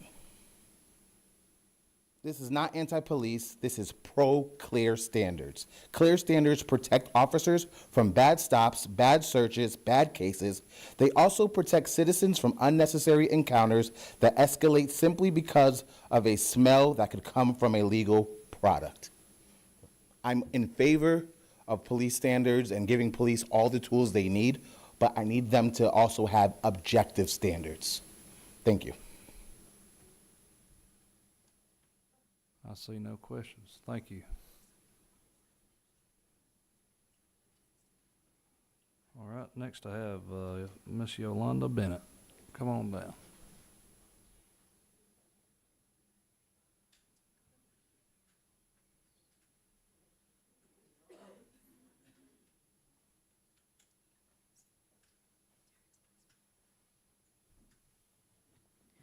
Good evening. Thank you all for waiting around. Oh, my cane. Yes, it woke some people up. I went ahead and I'm gonna keep this brief. My name is Yolanda Bennett. I'm with the Georgia Medical Cannabis Society. I know that you all may have in your packet, our packet that we sent over with the different laws that have already passed in other states that would prevent law enforcement from having it probable cause by the scent alone. I want to go ahead and share with you. You continue to mention hemp. Georgia has passed the medical cannabis low-dose THC program. That right there smells like hemp, cannabis, because it is. Cannabis is one plant. So, to move further, also last year, SB 244 passed. This right here, if this legislation is passed, this would allow the state and other DAs from not being liable for false accusations when it comes to the smell test alone. So basically, it will save the state money. And also, it would protect constitutional rights, the Fourth Amendment right. I've also shared the different cases alone, including the Fifth Amendment right. Now, if the product is seen out in public view, yes, they can arrest whatever they choose to do with it. But the smell alone is subjective. I myself am a medical cannabis patient, and I can't smell cannabis. Just telling you. I can smell I can smell dust off a gnat. But anyway, any questions? Number 17, Mr. Bill Fincher. Tell me the group that you represent, please. What's the name of that? The Georgia Medical Cannabis Society. I am a medical cannabis patient, a former correctional officer, so yes, cannabis, I used to believe that cannabis was a gateway drug. Now, you heard the district attorney who was here a minute ago talk about if someone's under the influence of a drug and you need to investigate that, it could save someone's life if they're incapable of driving to the point they can't drive or be unsafe driving. Did you not hear that? Yes, I did hear that. However, the thing is, when it says that's incapable or having some issues with driving, the police has other measures to determine whether or not if that stop is probable. Meaning, if the person swerves, that means they have the DEI, I think it's like a drug enforcement, is some kind of special test that they give you.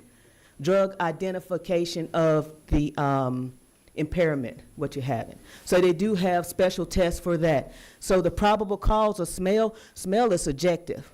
And as you see in the packet, there is also some chemical smells that can come through the pores. That's another thing that with the medical cannabis program that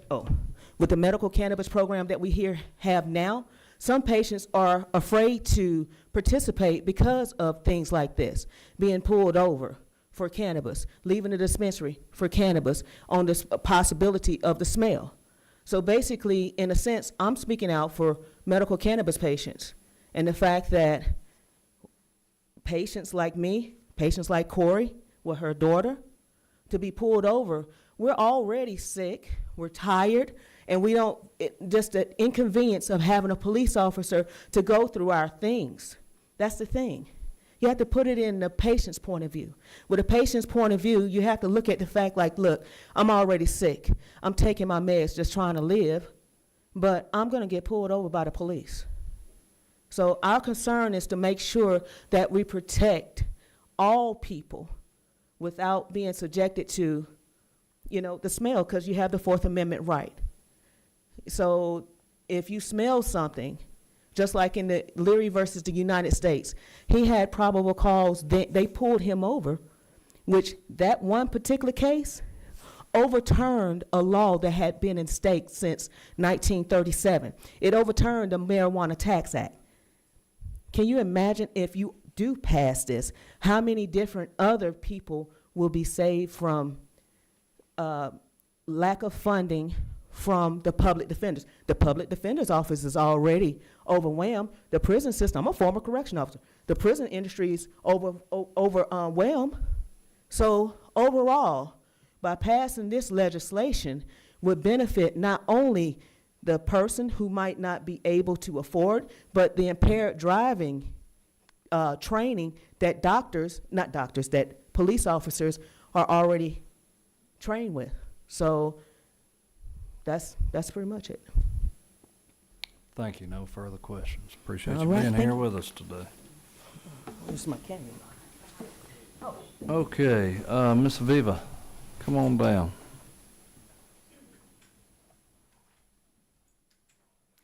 Hi, my name is Aviva Vuvuzela with the Georgia Hemp Economic Revival Organization. Thanks for having us here on this very late hour.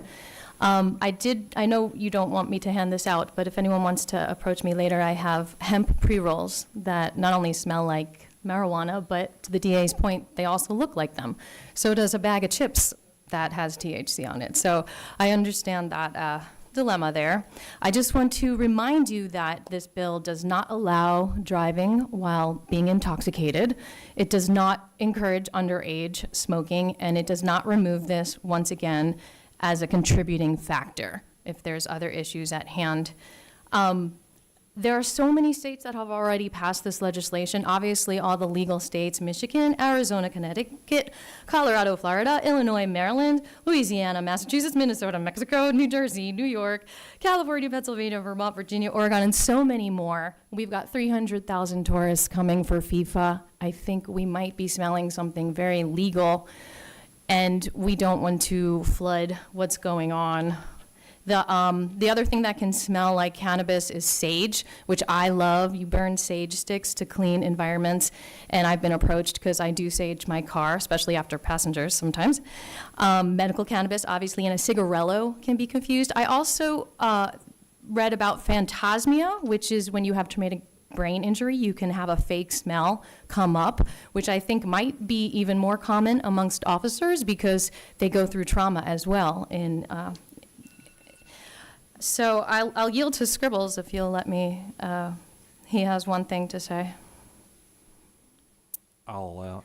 Injustice anywhere is a threat to justice everywhere, and I just think we need to get some serious schnoz testing going on if we're going to be depending on smell testing alone. Thank you very much.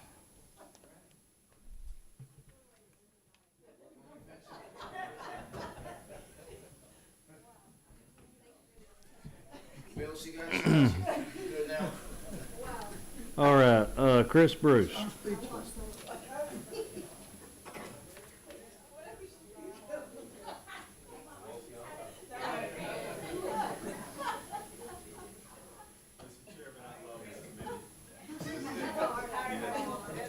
I can be honest with you, when I woke up today, I didn't see that one coming.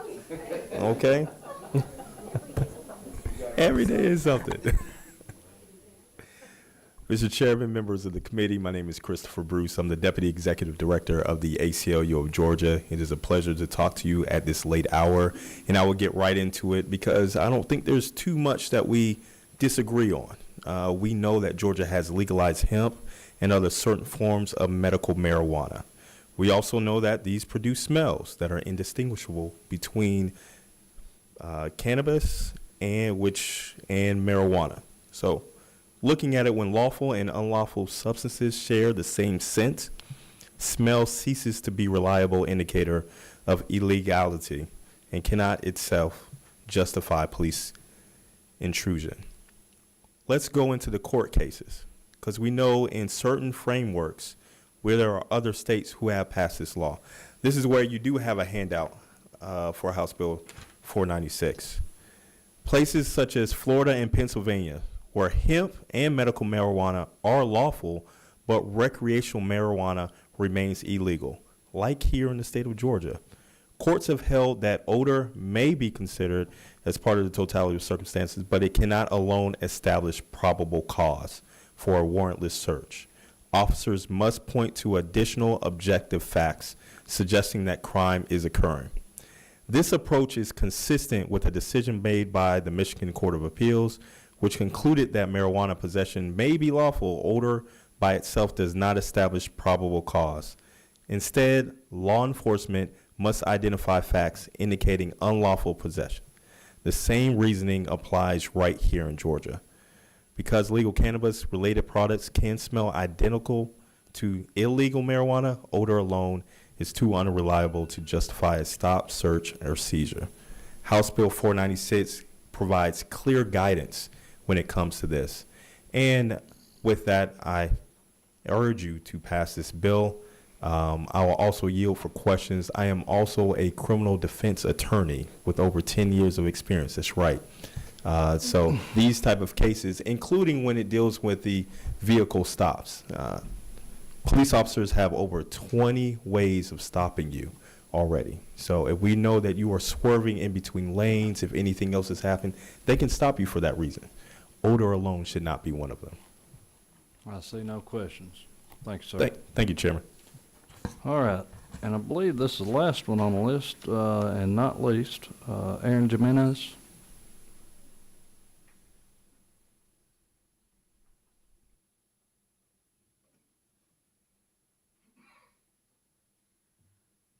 My name is Erin Jimenez. I'm a cannabis advocate. Thank you for having me. I know it's been a really long day, so I'll try to keep it brief. In my advocacy, I did a lot of work on decriminalization. Oh, thank you. A lot of work on decriminalization in Athens, and we really wanted probable cause for the smell to be removed in Athens, Clark County as a part of that.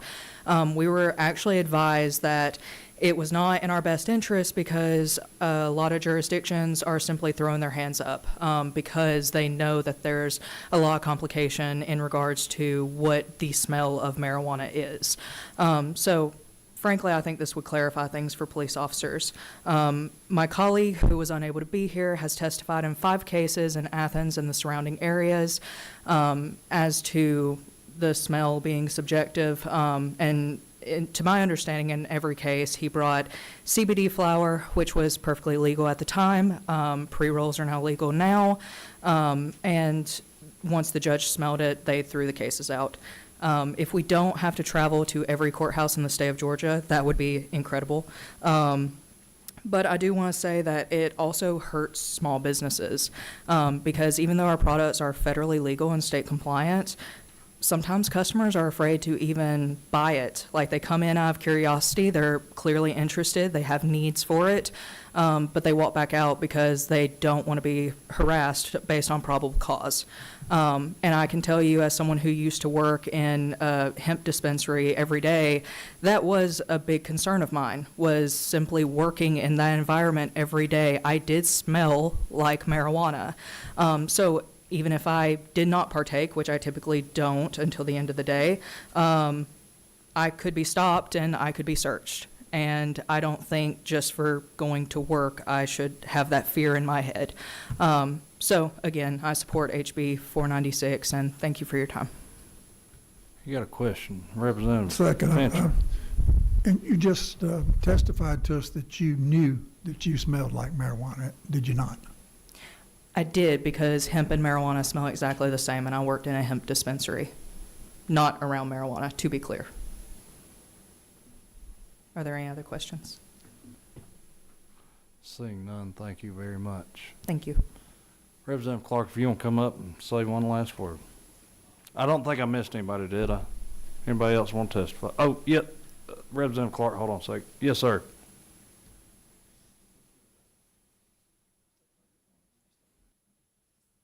I'll be quick.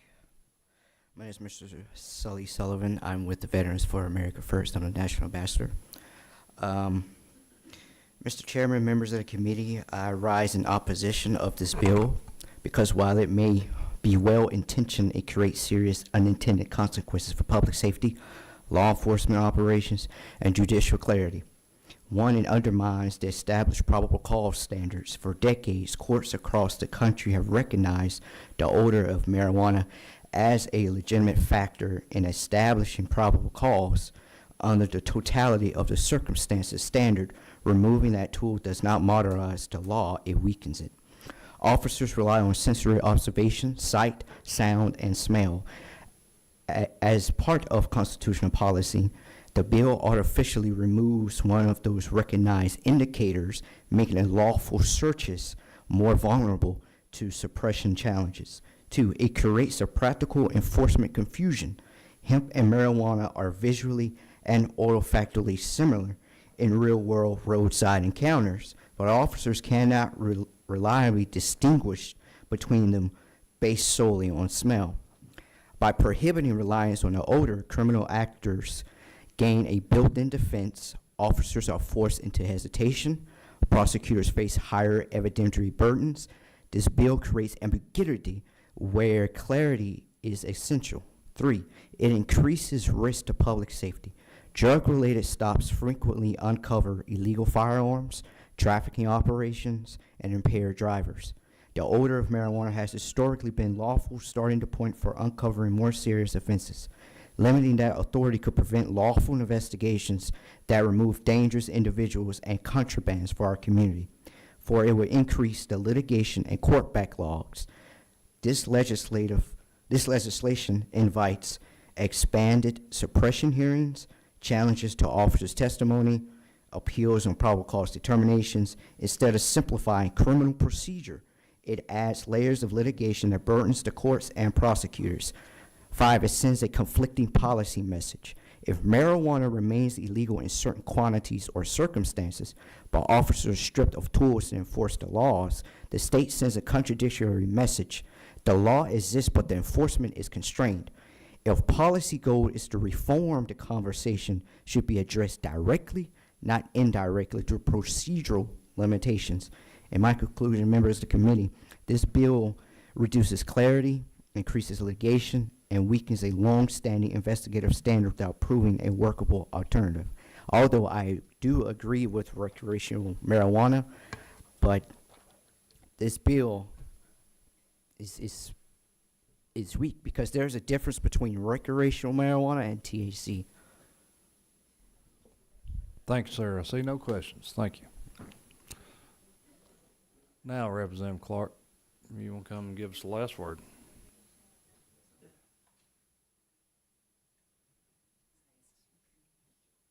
Thank you, Mr. Chair. I really do appreciate the committee's time and consideration on this bill, and I would ask that this committee consider passing this bill. The purpose of the bill is to provide clarity. As has been stated by many people who have come to this podium, there is plenty of case law that establishes that once you make any form of cannabis product legal in your state, then the smell or the scent of cannabis can no longer be used as the sole probable cause. I also want to reiterate that the purpose of this bill is to strengthen the evidence that can be used if a person is in fact committing a crime. We do not need subjective things that, again, could completely be legal, muddying up cases for our prosecutors. We want to make sure that they are using objective, verifiable evidence in these cases. And so it's a simple bill. It's like a page and a couple of sentences. And again, I am completely open to removing reasonable suspicion from the bill. If that is the pleasure of the committee, I have no qualms with that. And again, I hope that you all will consider this bill for passage. Thank you. Thank you, Representative Clark. All right. So we've lost quorum, so what we'll do is we'll bring this back up, probably Monday. I'm going to cancel tomorrow morning's meeting. That was just a fail-safe in case we didn't hear any, if we were not able to get the bills today. So no 8 o'clock meeting in the morning. Have a good evening. Thank y'all for your long suffering here in Judiciary Non-Civil. We are adjourned.